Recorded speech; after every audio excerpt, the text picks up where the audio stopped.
Very good morning मित्रों, नमस्कार, अभिवादन आप सभी को और आशा करता हूँ कि आपका संडे बहुत बढ़िया गुजर रहा हो। इस खूबसूरत दोपहर को दोपहर होने वाली है, अब तो हमारे यहाँ बहुत तेज गर्मी हो रही है। मुझे याद आ रही है आज बहुत शिद्दत के साथ में राज सिंह डूंगरपुर की। राज सिंह डूंगरपुर हमारे क्रिकेट कंट्रोल बोर्ड बीसीसीआई के एक जमाने में प्रेसिडेंट हुआ करते थे। कुछ 80s की बात है, 80s अर्ली 90s। और बहुत ही मशहूर शख्सियत है, रंगीन मिजाज, बहुत इंटेलेक्चुअल, और क्रिकेट पर उनकी अच्छी खासी उनकी कमेंट्री भी बहुत खूबसूरत हुआ करती थी। तो मगर उनका एक जुमला जो वो अक्सर कमेंट्री में अपनी इस्तेमाल किया करते थे, वो मुझे बहुत याद आता है, और वो था चमत्कार को नमस्कार। तो ये जुमला मुझे क्यों याद आया? क्योंकि आज सुबह मैंने ऐसा कुछ देखा जो मैं आपसे अब शेयर करने जा रहा हूँ। उसको देखकर मेरे मन में सिर्फ एक ही बात बार-बार उन 40 मिनटों में जब मैं उस कार्यक्रम को देख रहा था, बार-बार आती रही, मित्र ये कैसा चमत्कार, अगर ये है चमत्कार तो इस चमत्कार को साष्टांग दंडवत, साष्टांग नमस्कार। चलिए, मैं आपको बिल्कुल किसी तरह के संदेह में, अचरज में नहीं डालना चाहता। आपको मैं आज के शायद इस दशक के सबसे बड़े चमत्कार से मिलवाऊँगा, जहाँ कल तक कोई और भाषा बोली जा रही थी एक एक एक एक एक शख्स की तरफ से, आज उसकी भाषा का परिवर्तन देखकर आप भी यही कहेंगे, चमत्कार को नमस्कार। तो आइए, आपको बुलवाते हैं आज के चमत्कार से, और फिर आपको देखते हैं कि आखिर में ये कहते हैं या नहीं कि हाँ, वाक़ई में करना चाहिए चमत्कार को नमस्कार। देखिए, ज़रा क्या हो रहा है आज के इस दुनिया में, इस चमत्कारों की दुनिया में। द क्रिटिकल पेट्रियट देखने वाले सब दोस्तों को खुशामदीद। आज मेरे साथ लाहौर से शरीके गुफ्तगू हैं दुर्दाना नजम साहिबा। वो एक्सप्रेस ट्रिब्यून में कॉलम लिखती हैं, पब्लिक पॉलिसी में उन्होंने एमफिल किया हुआ है और 20 साल से जर्नलिज्म करती आ रही हैं। आपने नेशनल डिफेंस यूनिवर्सिटी से कोर्स भी किया। आप मुझे बता रही थी कि कमरचीमा से आपकी पहली मुलाकात वहीं हुई। तो एनडीयू में कोर्स करने का मतलब है कि आपको, देखिए, मैं यहाँ सिर्फ एक कमेंट के लिए आपको रोक रहा हूँ, इससे पहले असली मुद्दे की बात है। ये कमर सीमा से किसी की मुलाकात होना कोई क्वालिफिकेशन होती है क्या? ये भी कोई डिग्री का पार्ट है? ये कमर सीमा से पहले, और कमर सीमा क्या देश के प्रधानमंत्री है? कौन है कमर सीमा, जिसकी जिसको इस तरह से मेंशन किया जाए कि वैसे तो कमर सीमा खुद भी अपने लिए बड़ा कमाल का लिखते हैं। अगर आप कभी उनके यूट्यूब चैनल पर जाए तो आप पाएंगे द कमर सीमा। वो कमर सीमा नहीं है, वो द कमर सीमा है। तो अगर आप उस लिहाज से देखिए द कमर सीमा को, तो शायद क्वालिफिकेशन भी बन जाए। खैर, आपके संडे पे हल्का सा तड़का था, आगे देखते हैं। मिलिट्री की जो थिंकिंग है उस तक रसाई हो जाती है, उनका जो वर्ल्ड व्यू है, उनका जो थॉट प्रोसेस है। तो उसी हवाले से हम गुफ्तगू का आगाज करते हैं कि हमारे रीजन में क्यों अमन नहीं हो सका, क्यों हम फायदा नहीं उठा सके, पीस डिविडेंड जिसको कहते हैं, पीस के रास्ते में क्या रुकावट रही। और आप एक पेट्रियाटिक पाकिस्तानी हैं, उसके साथ साथ आपकी भी मेरे ख्याल में यही कोशिश है कि यहाँ पे अमन होना चाहिए ताकि लोग खुशहाल हों, लोग पुरअमन तरीके से जिंदगी गुजारें। तो ये हमारा जो ख्वाब है, इसके रास्ते में क्या रुकावटें रहीं, कोशिश करें कि हम एक ऑब्जेक्टिव तरीके से डिबेट करें, ना कि एक सुपर पेट्रियट के तौर पे या एक ब्लाइंड पेट्रियट के तौर पे। क्योंकि जब तक हम सेल्फ रिफ्लेक्शन नहीं करेंगे, सेल्फ क्रिटिसिज्म नहीं करेंगे, तो मेरा ख्याल हम आगे नहीं बढ़ सकते। जी, अच्छा सर, पहले तो मैं कुछ एक करेक्शन करना चाहूंगी कि रीजन में तो पीस है। रीजन में देखिए बहुत सारे एक्टर्स हैं, इंडिया, नेपाल, श्रीलंका, अफगानिस्तान, ये इनके दरमियान अगर आप रिलेशनशिप को देखें तो ईरान भी है, चाइना भी है।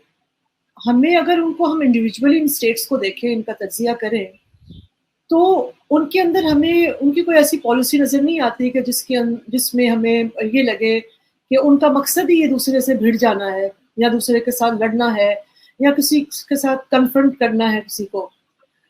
डिफेंसिव होती हैं सारी रियासतें होती हैं, अपना दिफा करने का सबको हक है। और इंटरनेशनल रिलेशन में हम सब जानते हैं कि बैलेंस ऑफ पावर की एक बहुत ही अहम थ्योरी है और जितनी भी सुपर पावर्स होती हैं वो इस बैलेंस को बरकरार रखने के लिए काम भी करती है। अभी हमने देखा फलस्तीन की जंग के दौरान इसराइल और ईरान के साथ दरमियान जो हुआ, बेसिकली वो जो बैलेंस खराब हुआ था उसको रीसेट किया गया, राइट। अच्छा, अब हमारे खित्ते में भी सर और होता भी यही है कि जो छोटी रियासतें होती हैं वो कोशिश करती हैं कि वो अलायंसेस बनाएं बड़ी कुव्वतों के साथ। अब आप देखें हमारे खित्ते में भी, एशिया के खित्ते में बहुत सारी रियासतें हैं जो अमेरिका के साथ उनका अलायंस है, क्योंकि उनको पता है कि हमने अमेरिका के साथ अलायंस करेंगे तो चीन से, जिसको वो दूसरी सुपर पावर है, उससे वो समझते हैं कि हमारी ये हमें डिफेंड करेंगे, क्योंकि उनके पास उस तरह के वेयर विदल नहीं है कि वो अपने आप को डिफेंड कर सके। तो ये तो सर एक तरीकाकार है, निजी जिंदगियों में भी ऐसे ही चल रहा होता है और इंटरनेशनल लैंडस्केप पर भी चीजें जो है वो अलायंसेस के तहत और इस तरह से किसी को बड़ा मानकर, सुपर पावर मानकर इस तरह चल रही होती है, और सेल्फ इंटरेस्ट जाहिर है उसमें ड्रिवन होता है। अब अच्छा, सॉरी फॉर इंटरप्शन, मेरा मतलब था इंडिया पाकिस्तान पे अगर हम फोकस करें। आ रही हूँ सर, मैं आ रही हूँ। अब आते हैं कि सर पाकिस्तान का जो केस है, आई डोंट, मतलब बुरा लगता है ये बात करना क्योंकि हम सब पाकिस्तानी है, लेकिन जब हम ऑब्जेक्टिवली बात करेंगे तो अनफॉर्चुनेटली सर पाकिस्तान ने शुरू दिन से जो पॉलिसी अपनाई वो कुछ कन्फ्रंटेशनल पॉलिसी थी। और फिर हमने, जैसे कल आपके साथ जो प्रोग्राम मैंने रिकॉर्ड किया उसमें भी हमने ये बात की कि हमने शुरू दिन से एज ए सिक्योरिटी स्टेट का जब हमने एक मॉडल अपने लिए पसंद किया, और उसमें क्योंकि हमारे कुछ हलकों को लगता था कि ये मॉडल जो है वो हमारे, अच्छा शुरू में तो सर एक छोटी सी ये भी मसला था ना कि जी हमारे पास रिसोर्सेज नहीं थे। अच्छा जी, हमने किसी सुपर पावर के साथ जाकर अलायंस करना है, वहां से हमें रिसोर्सेज चाहिए, लेकिन सर ये रिसोर्सेज हासिल करने के जो पूरा हमने प्रोग्राम बनाया था, जब उसमें बदनीयती शामिल हुई, जब एक खास एक हल्के को ये लगा कि हम जो है वो ताकत का, इस मुल्क पे ताकत का सरचश्मा बन सकते हैं, क्योंकि बाकी जो सोर्सेज ऑफ पावर हैं वो वीक हैं और उनको हम ओवर पावर कर सकते हैं। I am talking about military and the political parties. शुरू से ही सर एक सेट हो गया था कि military will be more powerful in Pakistan, even they will be more powerful in the politics of Pakistan as well. तो फिर वो जो बदनीयती का आंसर आया बीच में कि जी अब हमें तो दुश्मन चाहिए कोई ना कोई, और फिर हमने उसमें इंडिया को जो है वो एक अपना दुश्मन बनाकर, एक फर्जी दुश्मन बनाकर अपने लोगों के सामने भी पेश किया, और हमने इंटरनेशनल प्लेयर्स को भी बेचा। और उसके नतीजे में सर जब आप अयूब खान की हम सारी हिस्ट्री उस एरा को देखते हैं, तो हमें जितना भी वहां से असलहा मिल रहा था, जितना भी हमें वेपन मिल रहा था, जितना भी, अब उसके बाद भी सर वो सारा का सारा हम किसके नाम पर ले रहे थे कि जी हमें इंडिया से खतरा है, हमें इंडिया से खतरा है। गलत। आप अयूब खान के वक्त से लेकर बाद का तमाम वक्त देख लीजिए, इवन टिल जियाउल हक का जब वक्त आया था, ये तमाम का तमाम असला हिंदुस्तान के नाम पर नहीं, अमेरिका से इनको जो असला मिल रहा था वो कम्युनिज्म से लड़ने के लिए मिल रहा था। तमाम एग्रीमेंट्स जो पाकिस्तान और अमेरिका के बीच में हुए हैं हथियारों को लेकर, आप पाएंगे बार बार अमेरिका ने जो ऑब्जेक्शन लगाए हैं इतिहास में, वो इसी बात को लेकर लगाए हैं कि हमने तो आपको ये हथियार कम्युनिस्ट से लड़ने के लिए दिए थे, कम्युनिज्म से लड़ने के लिए दिए थे, ये आप इंडिया के देश कैसे इस्तेमाल कर रहे हैं। ये बात बार बार आई है। हालांकि ये भी सही है कि बार बार अमेरिका ने अपने स्वार्थ के लिए, अपने इंटरेस्ट के लिए, अपने इंटरेस्ट को प्रोटेक्ट करने के लिए इस बात की तरफ से आंखें भी मोदी हैं, मगर ये तय रहा कि अगर आप कागजों की भाषा में जाएंगे, तकनीकी रूप से देखेंगे, तो आप पाएंगे कि हमेशा अमेरिका ने उस दौर में जो हथियार दिए थे वो सबके सब इनको कम्युनिज्म के नाम पर दिए गए थे। आप मुझे बताइए, सीटो सेंटो में ये लोग गए थे तो किस लिए गए थे? सीटो सेंटो में आखिर आप जरा देखिए, उस रीजनल कॉन्फेडरेशन में, उस रीजनल जुगाड़ में पाकिस्तान का क्या रोल था? और आप ये देखिए कि वहां जो कुछ सीखा गया, इनफैक्ट आप लोगों को अगर इस बारे में सही वाकई में पढ़ना है कि अमेरिका ने इस तरह की अलायंसेस क्यों की और उनसे क्या गेन किया, क्या सीखा, और उन चीज़ों को बाद में कैसे अप्लाई किया अपनी पॉलिटी में, अपने नेबरहुड की पॉलिसी में, तो आपको क्रिस्टीन फेयर की किताब जरूर पढ़नी चाहिए, Pakistan army fighting to the end, जरूर पढ़नी चाहिए। वो जबरदस्त इंसाइट है इन तमाम मुद्दों पर जिनके बारे में यहाँ बात हो रही है। स्पेशली जब बात पाकिस्तान आर्मी की हो और पाकिस्तान आर्मी के बारे में आपको ये समझना हो कि वो ऑपरेट कैसे करती है, तो क्रिस्टीन फेयर की ये किताब मस्ट है, आपको ज़रूर पढ़नी चाहिए। इसके बिना आप ये नहीं समझ पाएँगे कि दरअसल ये ऑपरेट कैसे करते हैं। दूसरी एक और किताब का भी, अगर मैं चूँकि यूएस पाकिस्तान रिलेशंस की बात कर रहा हूँ, तो फिर आपको हुसैन हक्कानी साहब को भी नहीं भूलना चाहिए, है ना? तो उनको भी आपको ज़रूर देखना चाहिए। उनकी पूरी एक किताब है पाकिस्तान यूएस रिलेशंस को लेकर, and it's a primer, you can not avoid it. अगर आपको पढ़ना है, आप थॉरो स्टडी आप कर पाएँगे, मतलब प्राइमर से लेकर और डिटेल जो भी आप पढ़ना चाहें, आपको सब कुछ उस एक किताब में मिल जाता है। You must read that. Anyway, हम हम आगे बढ़ते हैं इस सारे मुद्दे को लेकर। मैं खाली इस बात को कॉन्ट्राडिक्ट यहाँ करना चाह रहा था कि जो ये कहा जा रहा है कि भारत को दुश्मन बनाकर हथियार लिए गए और ये इसलिए लिए गए कि हमें भारत से लड़ना है, ये बात कभी दुनिया को कही नहीं गई, ऑफिशियली कही नहीं गई। ऑफ कोर्स डीप विदिन हम ये बात हमेशा जानते थे और हमेशा हमने इस बात को लेकर हल्ला भी मचाया कि ये हथियार दरअसल हमारे लिए लिए जा रहे हैं। मगर चूंकि पश्चिमी ताकतों के, वेस्टर्न पावर्स के अपने इंटरेस्ट थे, तो वो नहीं सुनते थे, इसलिए क्योंकि देखिए, मैं हमेशा आप लोगों को एक ही बात कहता रहता हूँ, foreign policy is nothing but the extension of your domestic policy, your own domestic interest, your national interest basically. This is what foreign policy is all about. तो वो बेसिकली अपने इंटरेस्ट को प्रोटेक्ट करने के लिए, अपनी चीजों को बढ़ाने के लिए देख रहे थे, हम अपनी बात कर रहे थे, अमेरिकन अपना अपना देख रहे थे। That is how it is. वो और इसीलिए आप ये देखिए कि इतना ही नहीं, आगे बात आएगी, इवन जो न्यूक्लियर एरा को आप देखिए कि जिस समय जियाउल हक के वक्त में या ये जो जो न्यूक्लियर डेवलपमेंट हो रही थी सारी की सारी, भुट्टो के बाद में जियाउल हक के आने के तमाम टेन्योर में, तो आप ये देखिए अमेरिका की तरफ से वो जो बार बार कार्टर और उनके बाद में आने वाले तमाम प्रेसिडेंट्स ने जो सर्टिफाई किया था कि नहीं, कांग्रेस को सर्टिफाई करते थे कि पाकिस्तान कोई न्यूक्लियर बम नहीं बना रहा है, तो आखिर वो क्या था? वो यही तो था कि वो बेसिकली जानबूझकर, जानते हुए भी इसलिए आंखें मूंदते थे क्योंकि उनके अपने इंटरेस्ट थे, उनको अपना कोई काम निकलवाना था पाकिस्तान से, उसके लिए अगर वो न्यूक्लियर बम बना रहा है तो उसको वो इग्नोर कर देते थे इस बात को। उससे खतरा किसको है? उससे उनको क्या।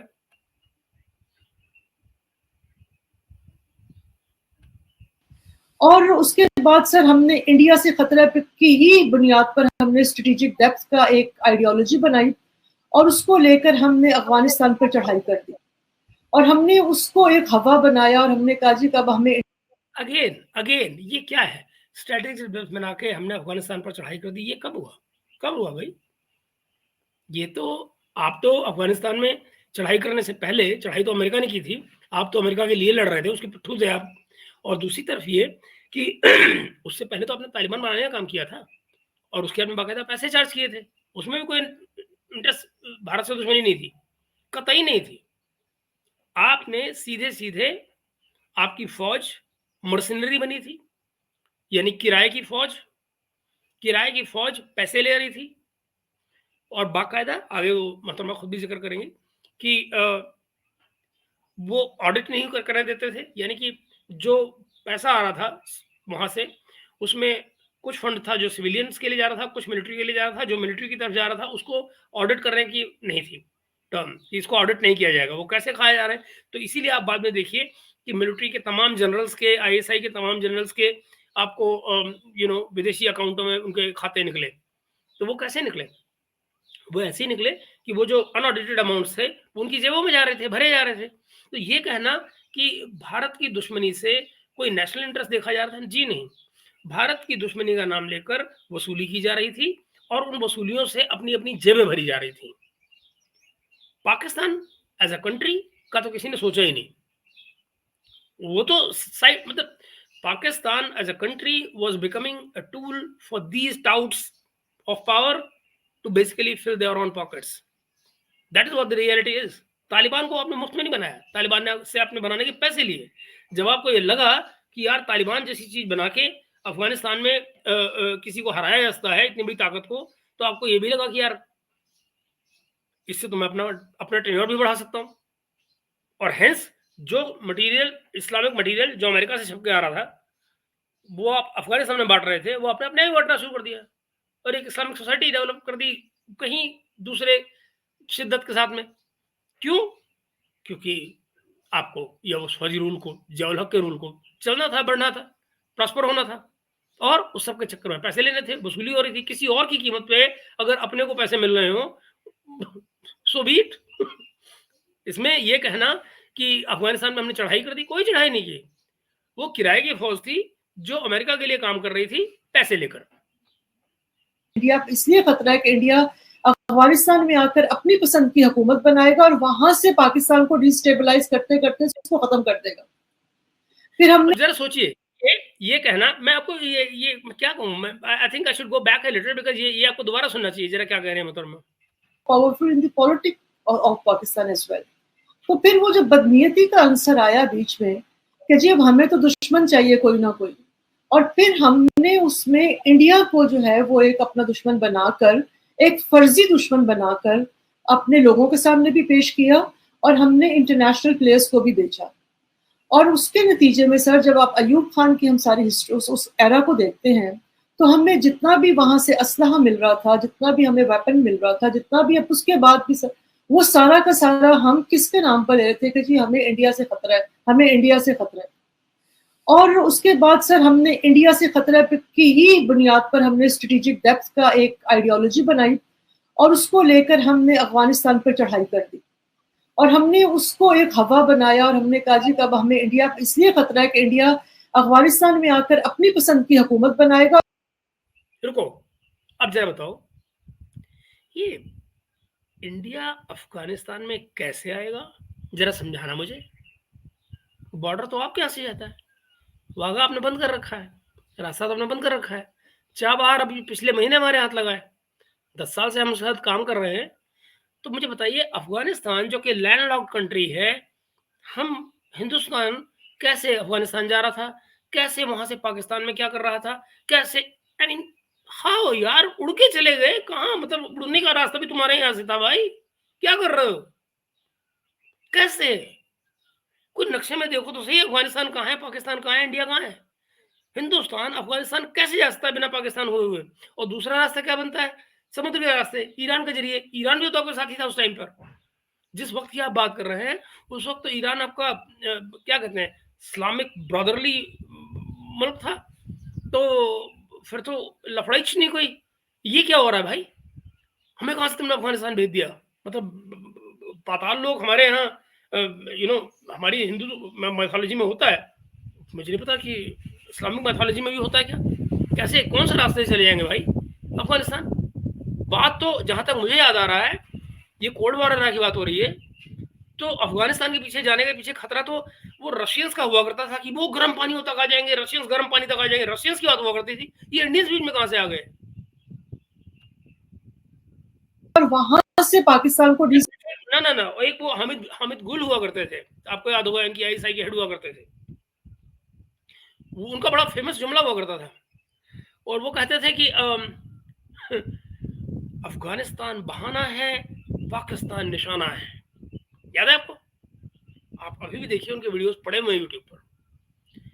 अफगानिस्तान बहाना है, पाकिस्तान निशाना है, और इस बिना पर वो अफगानिस्तान की जंग में शामिल हुआ करते थे, सारी कहानियां चला रहे थे। तो आप मुझे बताइए, इसमें हिंदुस्तान कहाँ था? स्टेबलाइज करते करते इसको खत्म कर देगा। फिर हमने ये सारा थ्योरी जो है अपने लोगों को बेची।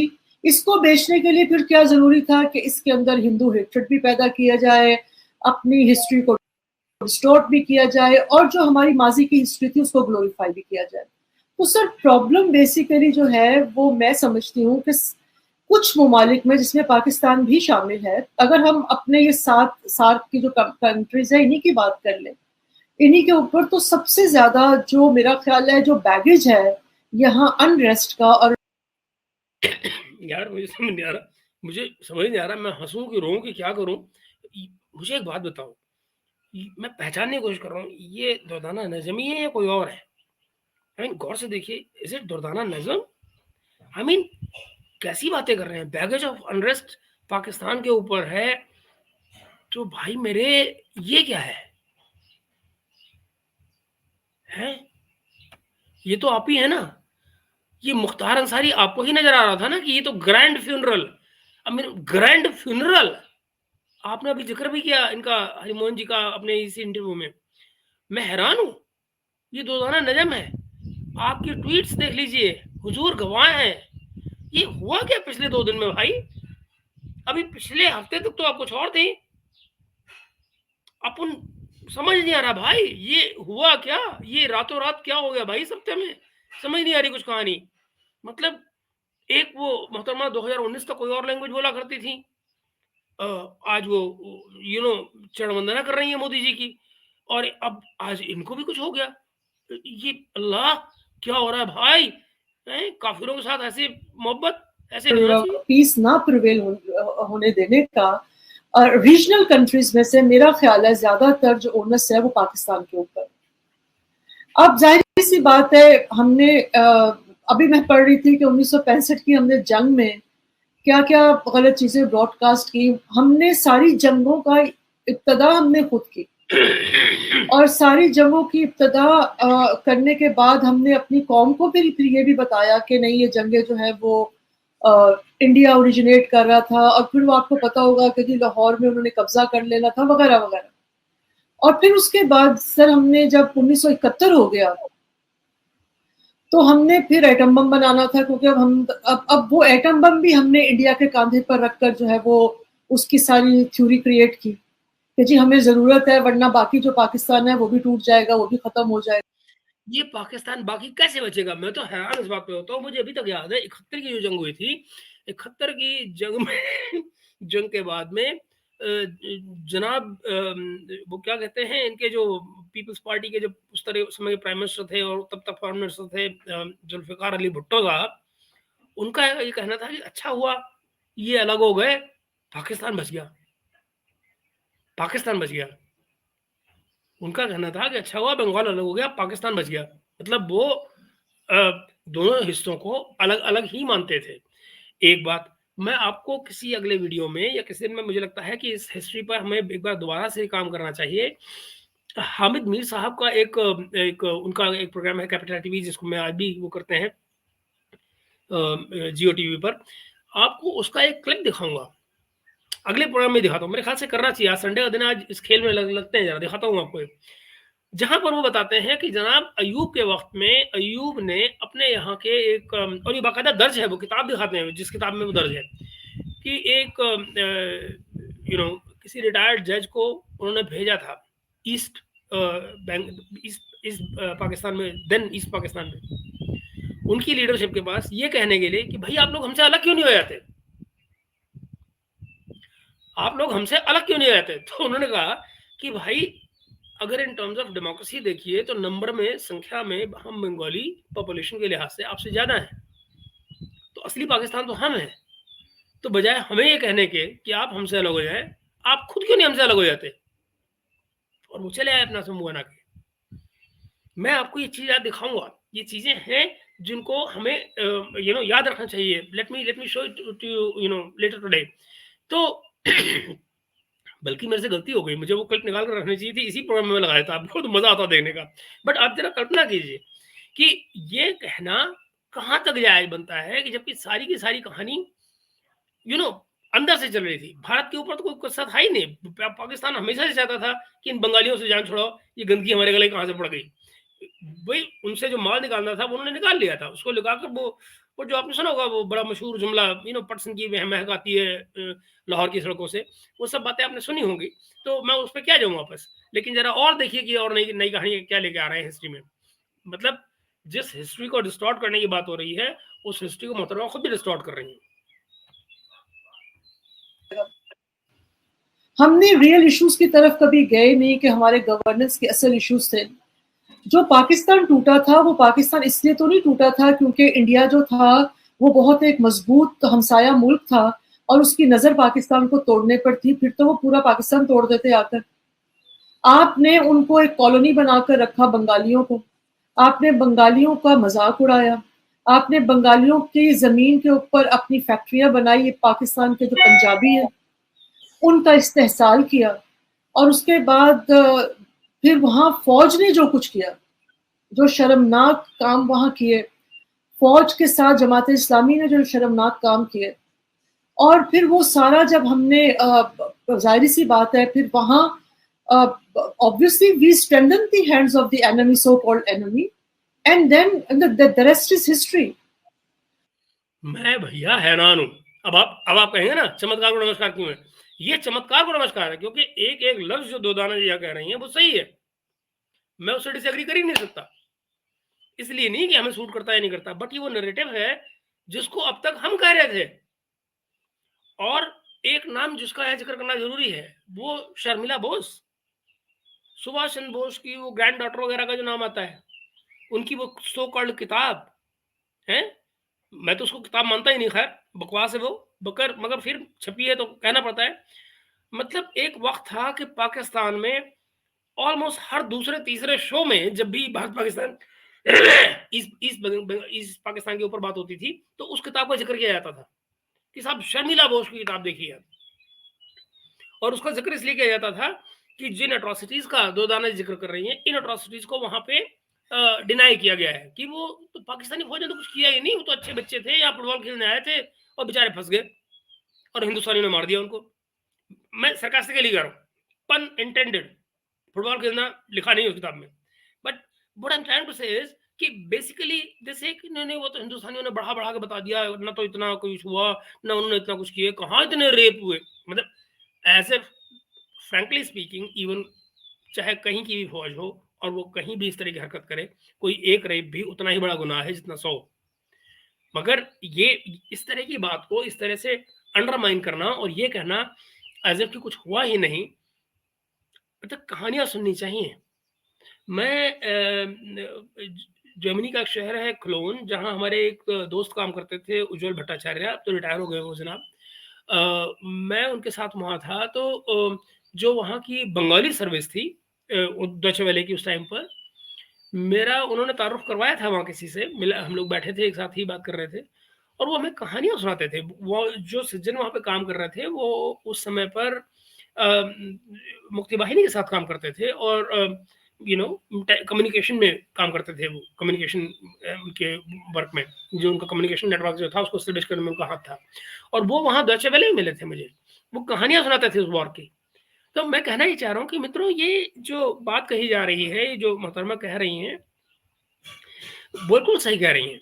सवाल ये है कि ये रियलाइजेशन आज 2024 में मई के तीसरे हफ्ते में कैसे, मालिक क्या हुआ क्या? मतलब 2 हफ्ते पहले तो नहीं था। 2 हफ्ते पहले तो दुनिया में हिंदुत्व जो है वो कड़वाहट फैला रहा था और दुनिया उसमें चुप थी, उसमें न जाने क्या कुछ हो रहा था। और ये तो मैं आपको एक आर्टिकल दिखा रहा हूँ, जैसे बार-बार दिखा रहा हूँ, भरा पड़ा है मामला इससे यही। तो ऐसा कैसे होता है कि लोग यूँ बदल जाते हैं? मतलब पैतरा बदला जा रहा है या कोई, मतलब कोई, मैं क्या कहूँ, मतलब कोई दिमाग बदल गया, हृदय परिवर्तन हो गया, हुआ क्या भाई? मतलब मेरी तो सुबह खराब हो गई यार, आज सुबह से मैंने इंटरव्यू देखा, मेरा दिमाग खराब हो गया कि यार ये क्या देख रहा हूँ मैं। तो खैर और देखते हैं, क्योंकि आज का दिन ऐसे ही जाएगा।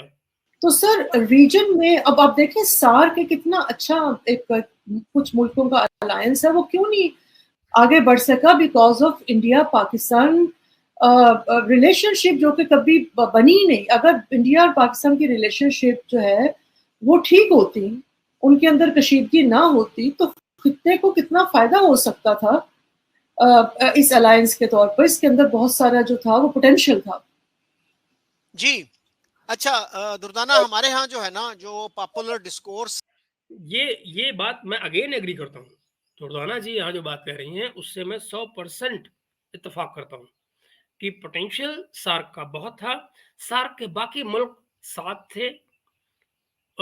ये कहना कि दोनों के रिश्तों में कसीदगी थी, ये भी बात बिल्कुल ठीक है, कसीदगी जो थी इसमें तो कोई दिक्कत ही नहीं, कोई मतलब ना मानने वाली बात ही नहीं है। सच ये भी है कि वो कसीदगी किसकी तरफ से थी? जब हिंदुस्तान पाकिस्तान से रास्ते की बात करता था कि हमको अफगानिस्तान जाने दीजिए, ट्रेड करने दीजिए, सेंट्रल एशिया जाने दीजिए, आपका जो बनता है आप लीजिए भाई, मतलब आप ना टॉल लगा सकते हैं, आप ना कुछ कर सकते हैं, मगर आपने क्या-क्या नहीं किया। आज तक अफगानिस्तान के लिए हमको बाहर जाना पड़ रहा है। आगे बात आएगी तो मैं आपको और बताऊंगा इसके बारे में, क्योंकि आगे इसका जिक्र है, बाजवा का भी आगे, जनरल बाजवा का जिक्र आता है एंड ऑल दैट, तो हम अभी उस पर और बात करेंगे खुलकर। लेकिन मित्रों जरा आप ये देखें कि आखिर मुझे एक वक्त याद है, कैपिटल टीवी में क्या नाम था उनका, एजाज हैदर एक शो किया करते थे जिसपे अक्सर मोईद यूसुफ साहब आया करते थे। उस समय मोईद यूसुफ जो है वो कोई किताब लिख रहे थे, आई थिंक न्यूक्लियर उसके ऊपर कुछ, और वो यूएसआईपी में काम कर रहे थे उस टाइम पर, और अक्सर आया करते थे पाकिस्तान, अक्सर आया करते थे। ये दोनों बड़े क्लोज फ्रेंड्स हैं, एजाज हैदर साहब और ये, एंड एजाज हैदर साहब से he is what is, I mean मैं एक्चुअली उनकी लिटरेचर की नॉलेज का बड़ा फैन हूँ, ऑनेस्टली स्पीकिंग। एजाज हैदर साहब से जो भी मेरा इंटरेक्शन रहा है सोशल मीडिया पर, वो मुझे उनका लिटरेचर का हमेशा लगता था कि he is been very very good in literature, but वो नेशनल सिक्योरिटी पे काम कर रहे थे, तो मैंने कांट हेल्प इट, अच्छा ठीक है, वो तो एक तरफा लॉस होता है, एक तरफा गेन होता है, बड़े but then he was is a wonderful literator, good knowledge. खैर आगे चलते हैं। तो मोईद यूसुफ साहब उनके शो में आकर अक्सर ये कहा करते थे कि भाई हिंदुस्तान और पाकिस्तान में पाकिस्तान को ये रास्ता दे देना चाहिए, और ये तब की बात है जब वो नेशनल सिक्योरिटी एडवाइजर नहीं बने थे इमरान खान के, कि भाई ये रास्ता दे देना चाहिए, और इस रास्ते के जरिए न सिर्फ पाकिस्तान को आमदनी होगी, ट्रेड का फायदा होगा, और दोनों मुल्कों की इंटरडिपेंडेंस बढ़ेगी, जिससे वॉर का खतरा हमेशा हमेशा के लिए खत्म हो जाएगा। ये बात वो अक्सर कहा करते थे। दूसरी तरफ वो एक बात और कहते थे, और ये एक्चुअली बाद में हुआ जो उन्होंने कहा था। दूसरा खतरा उन्होंने बताया था कि अगर आप रास्ता नहीं देंगे तो जो पावर डिफरेंशियल दोनों कंट्रीज का है वो लगातार बढ़ता चला जाएगा, और एक वक्त ऐसा आएगा कि पाकिस्तान नेपाल और भूटान से ज्यादा इंपॉर्टेंट नहीं बचेगा। No disrespect to Nepal and Bhutan, they are sovereign countries, but what he meant probably was in terms of global power, कि इससे ज्यादा इंपॉर्टेंस नहीं बच पाएगी। तो आज ग्रेजुअली ये बातें उस तरफ जा रही हैं, आज ये बातें ग्रेजुअली उस तरफ जा रही हैं। क्यों? क्योंकि वो रास्ता नहीं दिया गया।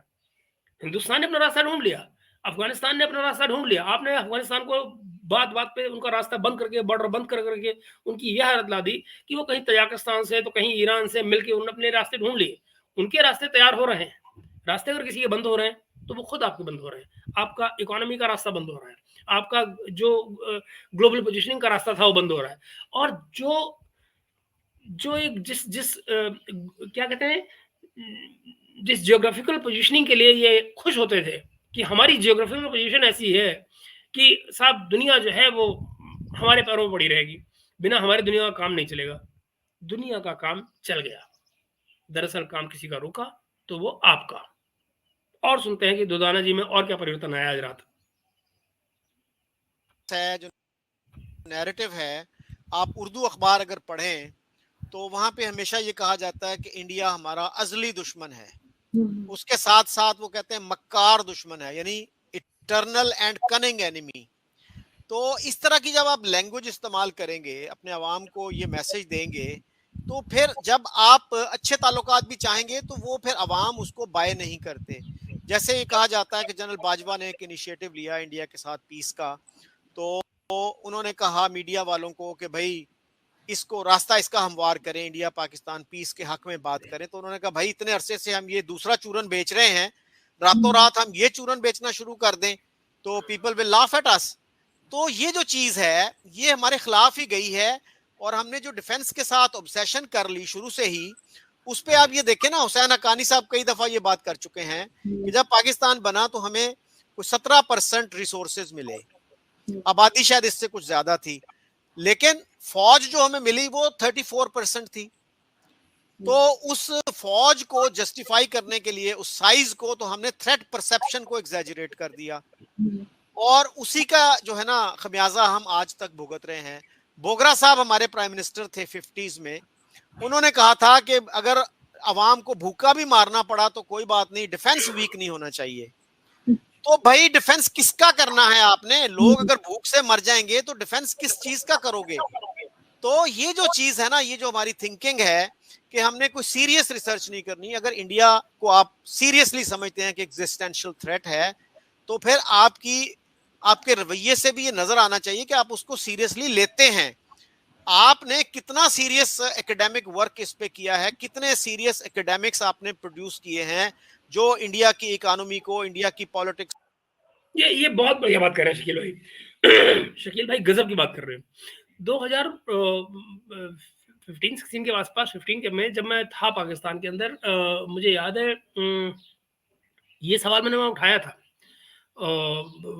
वही जो लाहौर में जो मुलाकात थी मेरी लोगों से, वहाँ मैंने सवाल उठाया था और लोगों ने अप्रिशिएट भी किया था इस बात को। मैंने उनसे पूछा था कि भाई अगर आपको हिंदुस्तान के बारे में जानना है तो आखिर ऐसा कौन सा यहाँ पर कोर्स है इंडिया को लेकर, या ऐसा कौन सा करिकुलम है जिसको आप फॉलो करेंगे जिससे आप इंडिया के बारे में जान पाएंगे, और अगर नहीं जान पाएंगे तो भला कोई भी पॉलिसी आपकी जो आप इंडिया के बारे में बनाएंगे वो सही कैसे हो सकती है।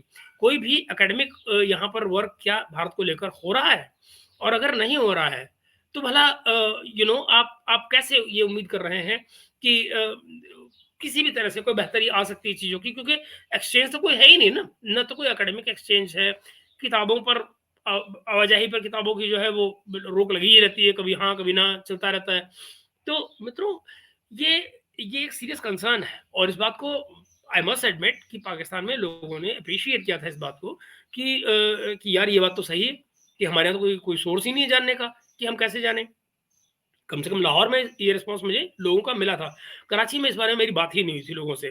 तो मैं आपको ये बताऊं कि ये दिक्कत हमेशा से रही है। अभी वो जो शकील भाई जिक्र कर रहे हैं कि किसी ने बीजेपी को और पूरी किताब लिख दी, और बिना हिंदुस्तान आए हुए, बिना बीजेपी के किसी नेता से मिले हुए किताबें लिख दी।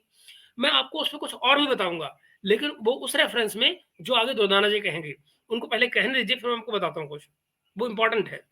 को, इंडियन सोसाइटी को स्पेशलाइज करते हो।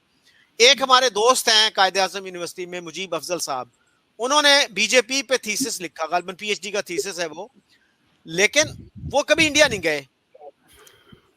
तो आप इंडिया गए नहीं हैं, बीजेपी के किसी लीडर से मिले नहीं हैं, और समझा ये जाता है कि वो एक अच्छी किताब है। भले अच्छी किताब।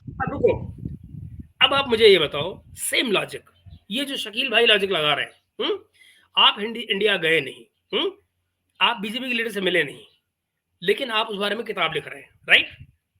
अब मेरा सवाल सुनिए, इस लेख को देखिए और आप मुझे बताइए दोदाना जी ने हिंदुत्व को कितना पढ़ा है? दोदाना जी ने हिंदुइज्म के बारे में कितना पढ़ा है? और अगर नहीं तो ये टर्म हिंदुत्व वायलेंस कहां से आ रही है?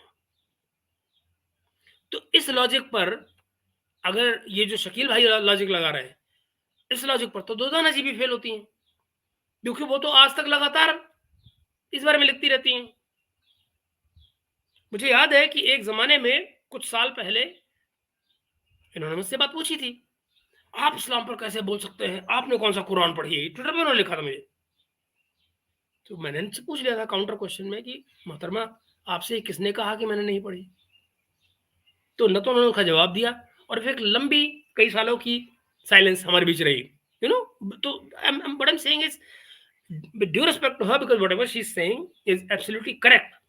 मुझे ये कहने में कोई हेजिटेशन नहीं है कि जो बात वो कह रही हैं मुझे उससे कोई गरज नहीं है, वो बहुत सही बात कह रही हैं, मैं उससे एग्री करता हूँ। मेरे कंट्री का नेशनल नैरेटिव भी यही रहा है जो वो आज कह रही हैं। हमारा तो नैरेटिव यही है, 70 साल से हम यही तो गाना गा रहे हैं जिसको 70 घंटे पहले दोदाना जी ने बोलना शुरू किया है। मतलब 70 घंटे तो भी टेलीकास्ट को ही नहीं आए हुए, लेकिन शायद उन्होंने बोल दिया होगा इतनी देर पहले, रिकॉर्डिंग हुई होगी इससे पहले, इसलिए मैं कह रहा हूँ। तो ये सिलसिला है।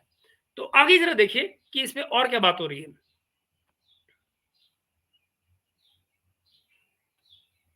हो, लेकिन जब तक आप वहां जाएंगे नहीं, वहां के लोगों से इंटरेक्ट नहीं करेंगे, तो how can you say that you understand India, how can you say that you understand the BJP? तो ये जो मसाइल हैं कि हमने कोई एकेडमिक एक्सपर्ट्स प्रोड्यूस नहीं किए, और आज भी हमारे अखबारात जो है ना वो यही कहते हैं जी इंडिया ने हम पे 4 जंगें इम्पोज की, मुसल्लत की। आपने जैसे कहा कि एविडेंस तो यही है कि पाकिस्तान ने इन जंगों का आगाज किया। एयर मार्शल असगर खान जैसा senior military officer, highly respected military officer, he is on record having said more than once, YouTube पे उनके वीडियोस पड़े हुए हैं कि जितनी भी जंगें हुई उनका आगाज, उनका स्टार्ट हमने किया। तो मैं कई जो पेट्रियाटिक दोस्त हैं हमारे, उनसे ये कहता हूं कि भाई अगर एयर मार्शल असगर खान की ये बात गलत है, और जैसे आप कहते हैं जरा सा भी क्रिटिसिज्म करें आप पाकिस्तान की किसी पॉलिसी पे तो वो कहते हैं जी आप पाकिस्तान को बदनाम कर रहे हैं, मेलाइन is one of their favourite words. फिर कुछ कहते हैं जी आप पाकिस्तान बैशिंग कर रहे हैं। तो भाई अगर ये bashing air marshal Asghar Khan ने की तो उनका तो कोर्ट मार्शल होना चाहिए था कि इंटरनेशनल लेवल पे इतने सीनियर मिलिट्री ऑफिसर ने पाकिस्तान को मेलाइन कर दिया, पाकिस्तान बैशिंग कर दी। आपने क्या किया, आपने अपनी एयरफोर्स एकेडमी का नाम उनके नाम पे रख दिया। व्हाट अ कॉन्ट्रडिक्शन कि भाई उससे आप सबक सीखने के बजाय आप उस फैक्ट को एक्नॉलेज करें कि भाई एयर मार्शल साहब ने सही बात की, हमसे गलतियां हुई, और हम जब तक मानेंगे नहीं कि हमसे गलतियां हुई, आप उन गलतियों को रिपीट करते जाएंगे। अब 65 की जंग की आपने बात की, अब देखिए अयूब खान ने, जिन्होंने अपने आप को फील्ड मार्शल डिक्लेयर कर दिया था, अयूब खान ने एक अपनी किताब लिखी ऑटोबायोग्राफी, अगरचे कुछ लोग कहते हैं कि वो लिखी अल्ताफ गौहर ने थी, लेकिन ऑटोबायोग्राफी ही समझी जाती है वो, कि उसमें उनकी प्रेसिडेंसी का सबसे इंपॉर्टेंट इवेंट जो था, जो 65 की वॉर थी, उसके बारे में एक लफ्ज तक नहीं कहा। तो आप एक तरफ ये कहते हैं कि हमारे ऊपर इतना बड़ा, इतनी जारहियत हुई, एग्रेशन हुई, और भुट्टो साहब ने कहा था कि India is a predator neighbour, यानी कि जैसे जानवर होते हैं ना जो छोटे जानवरों को खा जाते हैं, उनको कहते हैं प्रेडेटर बर्ड्स, तो इंडिया को उन्होंने प्रेडेटर कंट्री कहा। तो भाई आपके प्रेसिडेंट की किताब में एक लफ्ज नहीं है उस जंग के बारे में, जिसके बारे में आप कहते हैं कि इंडिया ने नेकेड। मैं 1 मिनट इससे पहले ही दोजाना जी जवाब दे, मैं आपको यहाँ ऐड कर दूं कि शकील भाई को इस पे हैरान नहीं होना चाहिए, और हैरान इसलिए नहीं होना चाहिए मित्रों क्योंकि ये पूरा एक ट्रेडिशन है पाकिस्तान आर्मी का। मैं फिर आपको लेकर जाऊंगा क्रिस्टीन फेयर की किताब की तरफ, Pakistan army fighting to the end, जहां वो लिखती हैं कि जब बात डॉक्यूमेंटेशन की आती है, वॉर डॉक्यूमेंटेशन की आती है, तो वहां पर पाकिस्तान आर्मी कभी भी ऑनेस्ट नहीं रही है। एक बात। दूसरी बात, अगर आप गौर कीजिए तो ये तो 65 की वॉर की बात है, बहुत दूर की बात है। जरा पूछिए आप मिलिट्री आर्काइव में, क्या कारगिल की फाइल मौजूद है? वो कारगिल की फाइल मुशर्रफ के वक्त ही गायब कर दी गई थी। तो वो इसलिए भी कि इन हिस्ट्री आप इन चीज़ों को, हालांकि देखा जाए तो ये चीज़ें कहीं गायब नहीं होती। आज की दुनिया में जिस सॉरी जिस मीडिया के एरा में हम रह रहे हैं, यहाँ पर चीज़ें गायब नहीं होती हैं, लोगों की स्टेटमेंट जिंदा रहती हैं, उनके नैरेटिव जिंदा रहते हैं, लोगों की और दूसरी किताबें हैं जिन्होंने उस वक्त को जिया है, वो या उन घटनाओं में, उन इवेंट्स में शामिल थे, उनकी किताबें मिल जाती हैं राइटिंग में। तो बहुत कुछ है, और इवन फॉरेन कंट्रीज में थिंक टैंक्स के पास बहुत सारा मटेरियल इस तरह का मिल जाता है जो तमाम चीज़ों को करबरेट कर देता है। मगर फिर भी अपनी तरफ से जो छोटी कोशिश है वो पाकिस्तान आर्मी ने की है, और वो कारगिल का जो तमाम डेटा है वो गायब है इस वक्त। खैर आगे चलते हैं। और तो मेरा मतलब शकील भाई को हैरान होने की जरूरत नहीं है, ये पूरा ट्रेडिशन है इसका, ये पूरा एक ऑपरेशनल प्रोसीजर है जिस लोग काम करते हैं। उनको जो चीज पसंद नहीं, जो चीज उनके अगेंस्ट जाती है, उसको वो गायब कर देते हैं, खत्म। बंदा हो या मटेरियल, जो पसंद नहीं वो गायब। एग्रेशन की आपके खिलाफ, तो ये जो रवैये हैं, इनसे कब हमारी जान छूटेगी? और जो ही आप ऐसी कोई बात करें तो आपके ऊपर इल्जाम लगता है कि आप दुश्मन की बोली बोल रहे हैं। इवन नवाज शरीफ के बारे में कहा गया कि जी ये तो बीजेपी की बोली बोल रहे हैं, ये इंडिया की बोली बोल रहे हैं। यानी ऐसा बंदा जो 3 दफा आपका प्राइम मिनिस्टर बना, वोट के जरिए बना, उसको भी आप ये कहते हो ये जी इंडिया की बोली बोल रहा है। तो उस पर अगर कोई इंडियन आपसे कहे कि भाई इसका मतलब है कि हमारा नैरेटिव जो है वो कन्विंसिंग है, आपका प्राइम मिनिस्टर 3 दफा का प्राइम मिनिस्टर हमारी बोली बोल रहा है, इसका मतलब आपके नैरेटिव में कोई फ्लॉ है, कोई वीकनेस है, उसको एग्जामिन कीजिए। तो आप कैसे देखती हैं इस सिचुएशन को? सर पहले तो मैं ये कहना चाहूंगी, देखें, एक होता है किसी को तनकीद करना, राइट, एक होता है बैशिंग करना। बैशिंग में जब अब रिडिक्यूल भी शामिल होता है, तनकीद आप करते हैं, अजहर खान साहब ने तनकीद की होगी, राइट, और उस तनकीद को समझने वालों ने समझा, और उसके बाद जिस तरह से आप कह रहे हैं कि जी आपके ख्याल में सर लगता है आपको कि ये कॉन्ट्रडिक्शन है, ठीक है, हम अभी भी अब आते हैं नवाज शरीफ साहब की बात। आपको पता है कि इंडिया के पूरे मैटर को पॉलिटिसाइज किया था, जिसमें इमरान खान साहब शामिल थे। ये कॉन्ट्रडिक्शन है इमरान खान की कि जब वो वजीर आजम बने, या रियासत की कॉन्ट्रडिक्शन देखें, तो उन्होंने कहा कि जी इंडिया पहल करे क्योंकि वो एक बड़ी पावर है, हम वो एक कदम आएंगे, हम 10 कदम आएंगे। आप देखिए उनकी स्टेटमेंट पढ़िए। उन्होंने ये भी ख्वाहिश जाहिर की कि नरेंद्र मोदी जो है वो 2000 जब पिछले इलेक्शन हुए तो उन्होंने ये भी ख्वाहिश जाहिर की कि इन्हीं को प्राइम मिनिस्टर बनना चाहिए। फिर वो आपको पता है ही वाज वेयरिंग 2 हैट्स। वो मैं रोक रहा हूँ, ये कुछ गड़बड़ हो रही है। ये जो ये कह रही हैं कि इंडिया पहला कदम बढ़ाए, इंडिया पहला कदम क्यों बढ़ाए और कितनी बार बढ़ाए? और ये बात मुझसे मेरी दोस्त गुल बुखारी ने भी एक बार पूछी थी कि जब बाजवा राजी था, भाई कल तक ये होता था कि पाकिस्तान की तरफ से कोई बोलता था, भारत कहता था कि हमें पता ही नहीं हम किससे बात करें। तो फिर वहाँ पे जिक्र आया कि हमारी वैसी बात कैजुअल बातचीत चल रही थी फ़ोन पर, तो ये वहाँ पर ये जिक्र आया कि भाई एक वक्त ऐसा भी था जब बाजवा भी राजी था और किसी स्टेज पे इमरान खान भी राजी था। तो हिंदुस्तान में मोदी जी ने इमरान खान से बात क्यों नहीं की? और मैंने बताया था क्योंकि उनको मालूम है कि जो पावरफुल आदमी है वो तो इमरान खान है ही नहीं, पावर तो इमरान के पास है ही नहीं। और वो बात साबित हुई बाद में साबित हुई।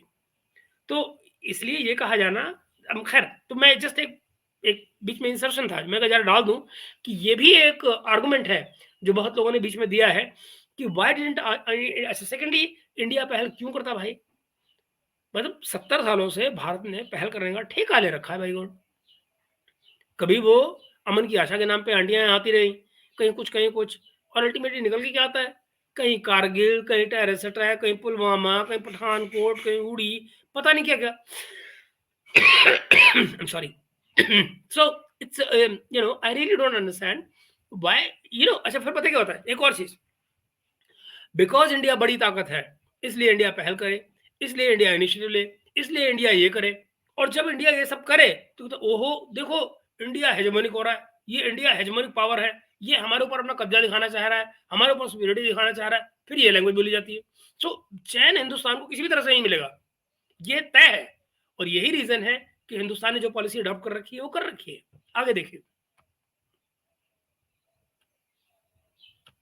कॉमर्स मिनिस्टर भी थे और वो प्राइम मिनिस्टर भी थे, और वो एज ए कॉमर्स मिनिस्टर उन्होंने कहा कि हम पता नहीं कौन सी वीट थी क्या एक्सपोर्ट वहां से इंपोर्ट करेंगे और ताल्लुकात ठीक करेंगे, और एज ए प्राइम मिनिस्टर उन्होंने दूसरे दिन कहा कि नहीं जी इसको खत्म कर देते हैं, कैबिनेट नहीं मान। ये हमाद अजहर का जिक्र कर रही है कि हमाद अजहर ने जब प्रेस कॉन्फ्रेंस की थी, मैं कोशिश करूंगा उसकी भी आपको ये जब मैं नेक्स्ट प्रोग्राम करूंगा और किसी क्लिपिंग आगे दिखाऊंगा तो आपको सारी चीजें क्लियर हो जाएगी मैं क्या बोल रहा हूँ और हिस्ट्री में कहाँ बदमाशियां हुई हैं। तो वो हमाद अजहर की प्रेस कॉन्फ्रेंस थी जिन्होंने वो इकोनॉमिक कोऑर्डिनेशन कमेटी के उस समय हेड हुआ करते थे, जिन्होंने ये प्रेस कॉन्फ्रेंस की थी। वीट और शुगर की बात जहाँ तक मुझे याद आ रहा है की थी उन्होंने कि हम इसका ट्रेड शुरू करेंगे, फिर और चीजों पर आगे जाएंगे। और अगले ही दिन 24 आवर्स में उस पर बैक ट्रैक किया था इमरान खान ने। ये ब्लेम जो ब्लेम है सारा वो डाल रही है इमरान खान के ऊपर। इमरान खान तो डफर था, उसके पास कितनी अकल थी, उसको समझाया किसने था? फवाद चौधरी, शिरीन मजारी, शेख रशीद, यही लोग थे ना, वो कुरैशी अपना वो नक्सड़ा कुरैशी। तो ये लोग थे जिन्होंने इमरान खान को कहा था कि नहीं हमारे हाथ से तो इनिशिएटिव निकल जाएगा, हमारी जो कश्मीर पॉलिसी है उसका क्या होगा, तो ये सारा हमारा वोट बैंक, हाँ, और हमारा वोट बैंक सरक जाएगा, अगला इलेक्शन हम हार जाएंगे। उसके बाद में इमरान खान ने बैक ट्रैक किया था ना। So why put blame on somebody who was actually a puppet? Imran Khan की कोई औकात ही नहीं थी इस पूरे रिजीम में, उसकी अपनी क्या सोच थी? कोकीन वाला आदमी था वो तो, अभी 2 दिन पहले बोल चुका है ना कि पिम्स ने मेरे खून में कोकीन पाई है, अभी 2 दिन पहले बोल दिया उसने। इसीलिए वो कह रहा है कि मेरे वाले अस्पताल में चेकिंग कराओ, वहां से रिपोर्ट मेरी मर्जी की आएगी। तो अब तो कोकीन वाली भी कंफर्म हो गई। मैं कितने साल से कर रहा था वो कोकीन लेता है, कोई नहीं मानता था, अब सारे मानने को मजबूर है। तो ये भी हुआ, ये है कॉन्ट्रडिक्शन। क्योंकि फिर आप अब लेकिन सर एक चीज है कि आप बैठकर अपने मुल्क को बदनाम करें बिल्कुल एक एजेंडे के साथ। मुल्क हम भी आप बैठकर तनकीद कर रहे हैं ना मुल्क के ऊपर, अपनी पॉलिसीज के ऊपर तनकीद कर रहे हैं, हम कहाँ गलत थे तनकीद कर रहे हैं। लेकिन मेरी और आपकी गुफ्तगू में किसी को पकड़ के निशाना नहीं बनाया जा रहा, किसी को रिडिक्यूल नहीं किया जा रहा, किसी को मुल्क को ऐसे नहीं पेश किया जा रहा कि मुल्क जो है वो बिल्कुल ही एक वो पता नहीं खत्म होने वाला, मरा हुआ, पता नहीं। दोस्तों यहाँ से जरा गौर कीजिएगा, यहाँ से जो ये इंटरव्यू है ये एक डिफरेंट डायरेक्शन में जा रहा है और ये बेसिकली यहाँ से टारगेटिंग शुरू हो रही है। नाम नहीं लिए जा रहे हैं पर यहाँ से टारगेटिंग शुरू हो रही है। तो आप जरा गौर कीजिएगा कि टारगेट पर कौन कौन है और कहाँ कहाँ है, और इससे पता लगता है कि पिछले दिनों में कुछ हुआ है, पिछले हफ्ते में कुछ हुआ है, उसकी बात अलग से। लेकिन फिलहाल ये देखिए, जिसको भी आप इसको खुद ही हम लोग पढ़े लिखे लोग हैं, इसको समझ सकते हैं कि बैशिंग में और क्रिटिसिज्म में फर्क होता है। आप जब बैशिंग कर रहे होते हैं, आप किसी को खुश कर रहे होते हैं। आप अगर इंडियन लॉबी को इसलिए खुश कर रहे हैं क्योंकि आप पाकिस्तान बैशिंग करेंगे तो इंडियन लॉबी खुश होगी, तो आप बदनीयत इंसान हैं। आप पाकिस्तान बैशिंग इसलिए कर रहे हैं कि इंडियन लॉबी खुश होगी और आपको डॉलर्स मिलेंगे, तो आप एक बदनीयत इंसान हैं। याद आया किसकी बात हो रही है? और आगे सुनिए। आप पाकिस्तान बैशिंग या आप इस पाकिस्तान के साथ इस्लाम बैशिंग इसलिए कर रहे हैं क्योंकि आप एक प्रोमिनेंट फिगर बनकर इंडियन मीडिया पर या इंडियन सोसाइटी में या इंडियन एजेंडे के ऊपर आप पूरे उतरेंगे, तो आप एक बदनीयत इंसान हैं। नहीं समझा है? अभी भी नहीं समझा है इंडियन मीडिया में कौन आता है? अभी भी नहीं क्लियर हुआ इंडियन मीडिया से पैसे कौन ले रहा है? अभी भी नहीं क्लियर हुआ कि इंडियन चीजें दिखाकर पाकिस्तानी आर्मी को क्रिटिसाइज करके पाकिस्तानी एस्टेब्लिशमेंट को गाली देकर पैसे कौन बना रहा है? क्या यार, समझ जाओ ना, आगे देखो। राइट, तो तनकीद जो है स्कॉलरली काम है, और तनकीद इसीलिए कुछ चीजें फ्रेजेस बने हुए हैं जिसको हम कहते हैं इंटेलेक्चुअल डिसऑनेस्टी। अगर मैं और आप बैठकर झूठ बोलेंगे तो लोग बैठे हुए जो इंटेलेक्चुअल डिसऑनेस्टी को पकड़ेंगे। हमारे यहाँ इंटेलेक्चुअल डिसऑनेस्टी बहुत ज्यादा है अनफॉर्चुनेटली, और हम लोग झूठ मतलब हम लोग to play to the gallery we go to any extend and we talk anything. रह गई बाजवा साहब की बात, और आपने कहा कि जी मीडिया को उन्होंने कहा कि आप जनाब, मीडिया ने यही तरीका इख्तियार किया था उनकी नवाज शरीफ की पॉलिसी के ऊपर। उन्होंने, हमें सबको पता है कि रिजीम चेंज कैसे हुई। अब मैं अरशद शरीफ जिनका कत्ल हुआ है उसके साथ साबिर शाकिर को ले लें, और एक लंबी लिस्ट है उन सहाफियों की। इनको पैगामात गए थे कि जी 11 अप्रैल तक इन लोगों को पैगामात क्या थे, स्टेट पॉलिसी क्या थी कि आपने इमरान खान को सपोर्ट करना है, आपने पीटीआई को सपोर्ट करना है, आपने एक हीरो वर्शिप का एक पूरा बनाया हुआ था, इमरान खान का एक कल्ट बनाया 2014 से लेकर 2021 तक। और फिर आप ऑल ऑफ ए सडन सुबह सबको कहते हैं कि नहीं अब हीरो बदल गया है। वो रात को जो हमने पूरा प्लॉट बनाया हुआ था, स्क्रिप्ट लिखी हुई थी, उसमें हमने हीरो पुराना मार दिया, अब हम एक नया हीरो ले आए हैं, अब आप इसकी वर्शिप करें। मैं आपको ले चलूंगा वापस कुछ प्रोग्राम्स देखिए जिस टेन्योर की ये बात हो रही है 2018 से 2021 की और बाजवा साहब की बात हो रही है। हमारे यहाँ के एक मीडिया पर्सनालिटी और यूट्यूबर भी हैं, रिपब्लिक पे आते रहते हैं, गौरव आर्या जी, मेजर गौरव आर्या। अगर आपको उस वक्त के कुछ प्रोग्राम्स याद हो उनके, तो वो अक्सर अपने प्रोग्रामों में कहा करते थे कि Bajwa as a man he can be trusted. वो अक्सर ये बात कहा करते थे अपने उन शोज में, और ये भी कि नहीं आर्मी के बीच में इस तरह के रिलेशन है कि जहां पर एक दूसरे पर सर्टन लेवल पे काम हो सकता है, बात हो सकती है, इस तरह की बातें वो मतलब इशारों में कहा करते थे। मुझे लगता है कि शायद उनके पास कोई इनसाइड इन्फॉर्मेशन थी इस किस्म की जिसके बेसिस पे बात कहते थे, and ultimately it proved out कि he was right in the sense कि जो बात बाद में सामने आई कि Bajwa was talking about restarting the trade, restarting the relations with India, ये सारी चीजें हो रही थी जिसके मायने बहुत सीधे से थे कि he was looking for a positive start. अच्छा, तो फिर 21 में जो ये इशू आया जो इमरान खान से अपोजिशन का, वो कैसे आया? इसलिए आया क्योंकि इमरान खान इन बातों पर चलने के लिए तैयार ही नहीं था। अच्छा, तो जब बाजवा और तमाम मिलिट्री एस्टेब्लिशमेंट लाई ही इस पपेट को इसलिए थी कि ये हमारे इशारे पे नाचेगा, और इसके लिए उन्होंने पूरी मेहनत की, डिकेड्स तक मेहनत की, अपेरेंटली उनके बीच में अंडरस्टैंडिंग थी, कि ये कबूतर हमारी चाल चलेगा, ये कबूतर उनकी चाल नहीं चला और उनकी वो पूरे 10 साल की मेहनत बर्बाद हो गई। बात 2014 की नहीं है। 2014 में तो वो धरने-वरने का जो किस्सा शुरू हुआ, ताहिरुल कादरी लाया गया, ये तमाशा तो पब्लिक में तब लाया गया। लेकिन अगर आप गौर कीजिए तो ये तो लेट 90s से सिलसिला चल रहा था इमरान खान का।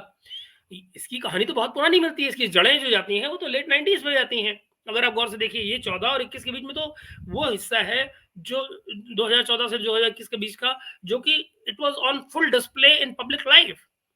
पर जो इसके पीछे कार्रवाइयाँ चल रही थी, माइंडसेट चल रहा था, वो सब तो बहुत पहले से चल रहा था। तो it's not one day story, but she is right कि one fine day and this military has accepted.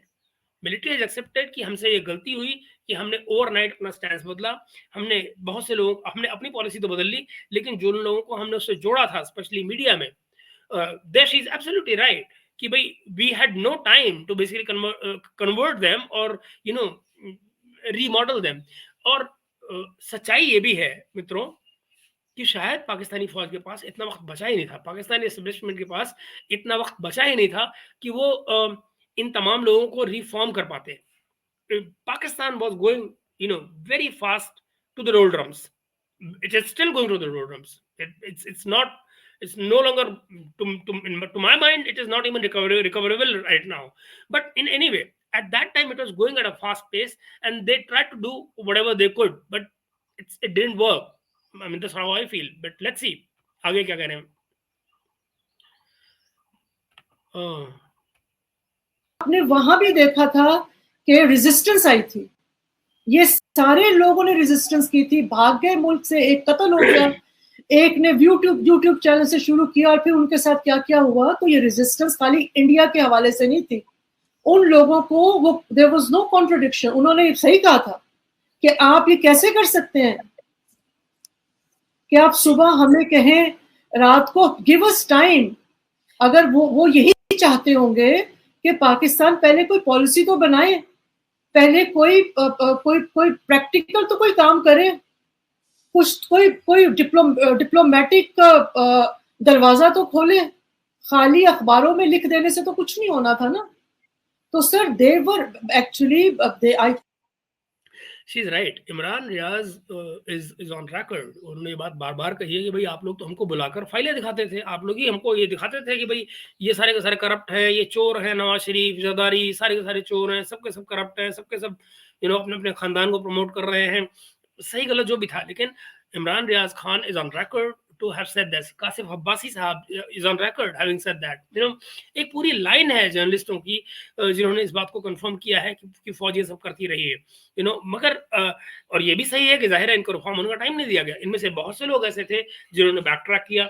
आपको याद मैं बताऊं, सलीम साफी ने यूट्यूब पर पूरी एक सीरीज की है इसको लेकर कि कैसे कैसे कौन कौन जर्नलिस्ट बैक ट्रैक हुआ बाद में, कि भाई हमें पहले क्या लगा था मोहसिन नकवी नहीं, मोहसिन कौन थे जो जिनके ऊपर हमला भी करवाया था, अरेस्ट करवाया था इसने, इमरान खान ने, I'm suddenly forgetting his full name.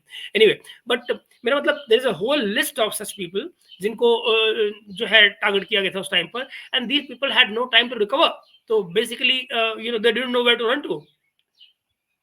उन्होंने कोई ऐसा काम नहीं किया था जिससे हम ये कहें कि जी वो इंडिया के खिलाफ हो गए, हम काम नहीं करना चाहते। और बल्कि मैं तो कई दफा एक कॉलम में रऊफ क्लासरा साहब ने लिखा था कि इंडिया के मोदी जो थे वो बाजवा के दौर में 10 दिन के लिए पाकिस्तान आने वाले थे। ये कभी आप सोच सकते हैं कि उसको तो इंडिया की हुकूमत ही मार देगी, मतलब उनके अवाम ही कहेंगे कि what this hell is going on, 10 दिन के लिए मोदी पाकिस्तान आके रहेगा। तो हमारे यहाँ लोग जो है वो इस तरह की एग्जैजरेशन करते हैं। तो मैं सर पहले तो ये कहना चाह रही थी कि तनकीद करने में और बैशिंग करने में और अपने मुल्क और अपने मजहब का मजाक उड़ाने में बहुत फर्क होता है।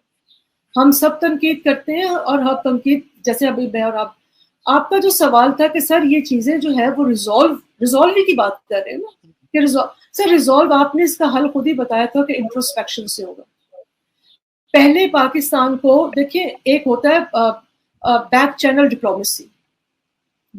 डिप्लोमेसी चल रही है, बहुत सारे लोग काम कर रहे हैं इस पे। अभी भी आप अगर खुर्शीद कसूरी साहब से जाकर मिले तो वो अभी भी इसके ऊपर काम कर रहे हैं, ठीक है। अब ये भी Khurshid Kasuri sahab is the story is over. Khurshid Kasuri sahab का कोई रोल बचा नहीं है। बैक चैनल की बात जो करनी है वो फजूल है। जिन लोगों के साथ वो बैक चैनल करते रहे हैं, सुधीर कुलकर्णी वगैरह, अब वो जमाने गए। दुनिया उससे बहुत आगे निकल गई, कम से कम हिंदुस्तान बहुत आगे निकल गया है। अब उन चीज़ों में हिंदुस्तान नहीं आने वाला। जिस किस्म की बैक चैनल डिप्लोमेसी वो करते रहे हैं, वो शायद मुझे मालूम है। कसूरी साहब से मैं उनके घर पर लाहौर में मिला हूँ। मेरी अच्छी खासी लंबी घंटे भर की डिस्कशन भी इनसे हुई थी सारे मुद्दे पर। उनके मन में मोदी के लिए इतनी जबरदस्त हेट्रेड भरी हुई है, इतनी घृणा भरी हुई है कि आप बैक चैनल से क्या, साइड चैनल, फ्रंट चैनल, आसमानी चैनल, खलाई मखलूक कोई भी लगा लें, बेहतरी हो ही नहीं सकती है। Honestly, I'm not somebody who would like to be called a hawk, but fact is, अगर बात इंट्रोस्पेक्शन की है तो सबसे पहला इंट्रोस्पेक्शन शायद कसूरी साहब जैसे लोगों को करना चाहिए कि जो उन्होंने एक इमेज बना ली है नरेंद्र मोदी कौन है और क्या है और उनकी बैकग्राउंड क्या है, आरएसएस क्या है। आरएसएस सबसे पहले आप अपने घर में बैठिए ना, घर में बैठिए और पढ़िए आइडियोलॉजी क्या है। आप नेम ड्रॉपिंग करते हैं हमारे यहाँ के स्टेट्स की, हमारे यहाँ की, किसी से भी पूछे, दलित को ऐसे उछालते रहते हैं, दलित नाम को।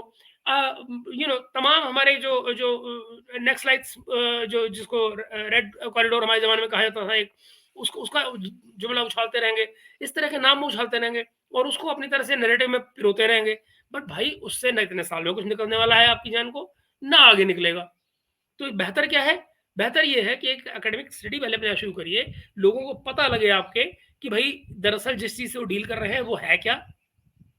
ये जो हिंदुत्व आप करते रहते हैं, कौटिल्य करते रहते हैं, कौटिल्य नहीं होता, वो कौटिल्य होता है ना। आप पहले सीख ही लीजिए कि हिंदुस्तान, मैं बात प्रोनाउंसिएशन का मजाक नहीं उड़ाने की कोशिश कर रहा हूँ, मैं सिर्फ ये कहने की कोशिश कर रहा हूँ कि इंफॉर्मेशन कितनी कम है। आप एक वक्त याद कीजिए कि शाहिद मसूद जैसा आदमी, so called doctor Shahid Masood, वो टीवी पे बैठ के कैसे कैसे जुमले कसा करता था। ARY पे बैठ के मुझे भी तक याद है, एक दिन मैं वो हम लोग खाना खा रहे थे, वो मारिया मेमन से मैंने कहा था, मैंने कहा यार कैसा पागल है, पता नहीं क्या क्या बोलता रहता है। तो she smiled at me and said कि तुमको पता है वो हमारे यहाँ का नंबर 1 एंकर है। तो भाई थैंक यू वेरी मच, अगर ये 1 नंबर का एंकर है तो मुझे रेटिंग्स का अंदाजा नहीं था जब मैं उनसे बात कह रहा था। तो मैंने कहा भाई मुझे अंदाजा नहीं था इस चीज का, but the guy is he speaks nonsense and ultimately time over the time it proved. तो क्या कहा जाए, आगे देखिए। खैर मैं और आपसे क्या कहूँ, there is so much to talk. Track 2 track 3 channels जो है वो अभी भी कहीं ना कहीं वो वाइब्रेंट है, वो काम हो रहा है। सबसे पहला काम जो सर करने की जरूरत है कि जो दोनों मुल्कों के हॉक्स हैं उनको साइडलाइन करना होगा, उसके बगैर ये गाड़ी आगे नहीं चलेगी पाकिस्तान और इंडिया की। ये जो हॉक्स बैठे हुए हैं, अब वो हॉक्स हर सेक्टर में आ गए हुए और मीडिया में सबसे ज्यादा है। पाकिस्तान में भी हॉक्स हैं और पाकिस्तान में आपको पता है हमारे यहाँ शिद्दत पसंदी बहुत ज्यादा है, मजहबी शिद्दत पसंदी। इन नामों को नाम लिया जा रहा है ना, इसमें कसूरी साहब को टॉप रखना चाहिए, कोई जानता नहीं है इस बारे में। But I am talking about it simply because I have had such a long discussion with him on this subject. जो हार्डलाइनर है उनकी किताब का नाम जानते हैं ना क्या है? Neither a dove nor a hawk, but fact is he is a hawk when it comes to current government, when it comes to our Prime Minister Narendra Modi. Kasuri Saab is a hawk, as simple as that. I am an eyewitness to it. I have personally experienced it. The man cannot hear anything positive about Modi. That's a fact. पसंदी है और हमारे जो मजहबी जो एक वो cult बने हुए हैं उनका एक अपना कारोबार चलता है, एंटी इंडिया नैरेटिव चलाकर हमें वो कंट्रोल है। इस तरह के हॉक्स है जिन्होंने आगरा समिट को at the last moment sabotage किया, हम वहां भी उनको हॉक्स को कंट्रोल करने की जरूरत है। तो ये पहले दोनों मुल्कों को इसके ऊपर काम करके डिप्लोमेटिकली पहले आगे चलना होगा। फिर इसका दूसरा स्टेप पीपल टू पीपल कर बात तो हो सकती है ना, ये जो स्लोगन है हमें बात करनी बंद नहीं करनी, बात तो हो सकती है। अब ये बात करनी है ना, अब बात हो सकती है कैसे होगी? पीपल टू पीपल कंडक्ट के साथ। यूट्यूबर्स बैठकर तो रिलेशनशिप नहीं ठीक कर रहे, यूट्यूबर्स तो रिलेशन अपनी अपनी हमने सबने दुकानें खोली हुई है ना, क्योंकि हम सबने अपना अपना काम करना है। जो लोग ये स्टेटमेंट दे रहे हैं या दावा कर रहे हैं कि जी हम पाकिस्तान इंडिया की रिलेशनशिप ठीक कर रहे हैं, इस बुनियाद पर कि आप अपने मुल्क की बेइज्जती करें, अपने मजहब को टारगेटिंग टारगेटिंग टारगेटिंग, सुनिए, मजबूत कर रहे हैं, उनको अच्छा मजीद डाल रहे हैं, उनको अब तो वी हैव टू है। सब कुछ लोग ये स्टेटमेंट दे रहे हैं या दावा कर रहे हैं कि जी हम पाकिस्तान इंडिया की रिलेशनशिप ठीक कर रहे हैं, इस बुनियाद पर कि आप अपने मुल्क की बेइज्जती करें, अपने मजहब को बेइज्जत करें, तो I am sorry, Pakistan India की रिलेशनशिप ठीक नहीं होगी। वहां के हॉक्स को आप मजीद मजबूत कर रहे हैं, उनको आप अच्छा मजीद डाल रहे हैं, उनको आप तो we have to be very careful. हमें अपना जो नैरेटिव है सबको इस तरह का बनाना है, और पीपल टू पीपल कांटेक्ट, मैंने आपको कहा इसका दूसरा सोल्यूशन ये है कि वो, और फिर जितने हमने पीपल टू पीपल कांटेक्ट के जो रास्ते बंद किए हुए हैं, अब आप इंडिया की बात करते हैं, इंडिया ने अपना एक मैं यहाँ इसलिए होल्ड कर रहा हूँ कि ये इशारा कहाँ है मैं जानता हूँ। मैं क्या कहूँ, मतलब मगर मैं इस थ्योरी से इत्तेफाक नहीं करता। एक तरफ आप इंट्रोस्पेक्शन की बात करें, दूसरी तरफ आप ये कहें कि नहीं मजहब पे मेरे बात ना हो, किसी और पे बात ना हो। भाई मजहब को लाता भी कौन है? आप अगर औरों के मजहब पे बात करते हैं तो आपको, अगर आप मेरे मजहब पे बात करते हैं तो आपके मजहब पे बात होती है। भाई हमारी दोस्त सोनम महाजन क्यों बात करती हैं, इस क्रिटिसिज्म पर आती हैं? इसीलिए क्योंकि आप हमारे रिलीजन को क्रिटिसाइज करते हैं। इसके मल्टीपल एग्जांपल्स मौजूद हैं। कोई कोई इसमें मैं क्या कहूँ, डिटेल में नहीं जाना चाहता, बट मैं जानता सब कुछ हूँ। तो खैर इस बात से और आगे बढ़िए। जो इशारा है वो एक पर्टिकुलर यूट्यूबर की तरफ है, पाकिस्तानी यूट्यूबर। अब आप लाख इख्तलाफात कर लें, मैं अगेन मैं बता रहा हूँ, मैं उनकी नीयत से, उनके काम से मैं उस पर कोई कमेंट नहीं कर रहा हूँ। मैं पर्सनली जानता ही नहीं उस यूट्यूबर को। मुझे मैं नाम ले लेता हूँ, आरजू काजमी की बात हो रही है। ये इशारा वहां जा रहा है, आप आगे देखेंगे तो आपको साबित हो जाएगा कि जो मैं कह रहा हूँ वो सही। ये इशारा बार बार जो है, जो हिट किया जा रहा है, वो आरजू काजमी को हिट किया जा रहा है। और काजमी जी की जो प्रोग्रामिंग है वो क्यों है, कैसे है, क्या है, I don't have first hand information on this. मैंने एक थ्योरी बना रखी है, उसके रीजंस हैं, उसके रीजंस हैं, उसके रीजंस बड़े सॉलिड हैं। I wish I had communication with her. I could tell her, but and they're surprising facts. But anyway, that apart. But सच्चाई ये है कि यहाँ पे मसले मसाइल हैं। मुझे, अगर वो क्रिटिसाइज कर रही हैं रिलीजन को, तो मुझे नहीं लगता कि इसमें कोई बुराई होती है। रिलीजन को पर भी criticism, religion is not away from criticism, it can not be far away from criticism. हम लोग अपने रिलीजन पर क्रिटिसिज्म करते रहते हैं, हम लोग अपने रिलीजन पर बात करते रहते हैं। क्रिटिकल कमेंट्री करना जो है वो कोई बुरी बात नहीं होती है। आपको क्रिश्चियनिटी में इसके एग्जाम्पल मिलते हैं, है ना? वहां पर भी आपको जाइए तो आपको भरी माकड़ मिलेगी यूरोप में, जहां पर एंटी जीसस की किताबें आपको मिल जाएंगी। तो there is nothing, discourse is not such a bad item और बैंड आइटम, ऐसा नहीं है। बात हर तरह की बात होनी चाहिए ताकि लोग पिकअप कर पाए, जो फैक्ट्स हैं वो अपने आप को एस्टेब्लिश कर पाए। अगर आप फैक्चुअली बात कर सकते हैं तो ये कि आप पर्टिकुलर चीजों को उठा के बंद कर दें डिस्कोर्स में, दैट्स नॉट ऑन। दरवाजे बंद करके आप हवा को सेल करते हैं। रघुवीर सहाय की एक कविता थी, खिड़कियां खोल दो और ताजी हवा आने दो। आई थिंक उसको हमें जिंदगी में भी अप्लाई करना चाहिए। आगे देखिए, डिसीजन लिया हुआ है पाकिस्तान के हवाले से। आप जयशंकर की तकारीर देख लें, आप मोदी की तकारीर देख लें, आप उनके डिफेंस मिनिस्टर की तकारीर देख लें। वो कहते हैं कि जी पाकिस्तान आतंक छोड़े, बिल्कुल बहुत जायज उनकी डिमांड है। अगर पाकिस्तान को आतंक, अगर पाकिस्तान वाकई आतंक कर रहा है, टेररिज्म कर रहा है, और ऑब्वियसली अगर वाकई आई मीन रियली आप इसी मसले में रहती हैं, आपको नहीं मालूम क्या कुछ होता रहा है? आपकी अपनी FIA की रिपोर्ट्स मौजूद हैं मुंबई अटैक को लेकर। उसमें अगर और वाकई जैसी चीजें कहाँ आती हैं? हमारे यहाँ एक वो कहते हैं ना, किंतु और परंतु लगाने से तो बात नहीं बनती ना। आपको फैक्ट्स को वैसे ही मानना पड़ता है जैसे वो फैक्ट्स होते हैं, उसमें आप अगर मगर नहीं लगाते हैं ना। तो इसमें अगर मगर कहाँ है? सारी दुनिया जानती है, डॉक्यूमेंट्स भरे पड़े हैं, दुनिया ने एस्टेब्लिश किया है।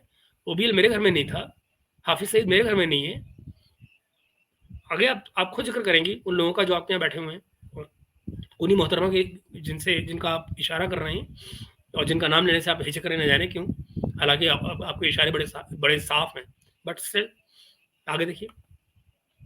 के पास इसके शवाहिद होंगे अब भी के, तो उस पर बात होनी चाहिए। अब वो कहते हैं कि जी हमने बैठना ही नहीं है। अब बैठेंगे तो आतंक पे बात खत्म होगी ना। आतंक अगर पाकिस्तान नहीं छोड़ेगा तो फिर आप फिर तो बात, मतलब ऐसा, अब पाकिस्तान को टेररिज्म का सबसे ज्यादा सामना है मेरा ख्याल है। अगर अभी भी पाकिस्तान, रुको, ये आतंकवाद को खत्म करने के लिए भारत के साथ बैठने की जरूरत है भाई। आतंकवाद आपके यहाँ है, आपको खत्म करना है, हमने उसमें क्या करना है भाई? आप आतंक अपने यहाँ पैदा करके हमारे यहाँ लाद रहे हैं, अपने यहाँ आतंकवादी बनाकर हमारे यहाँ भेज रहे हैं। हमसे आप क्या बात करेंगे भाई? हाफिज सईद का क्या करना है ये आप देखिए ना।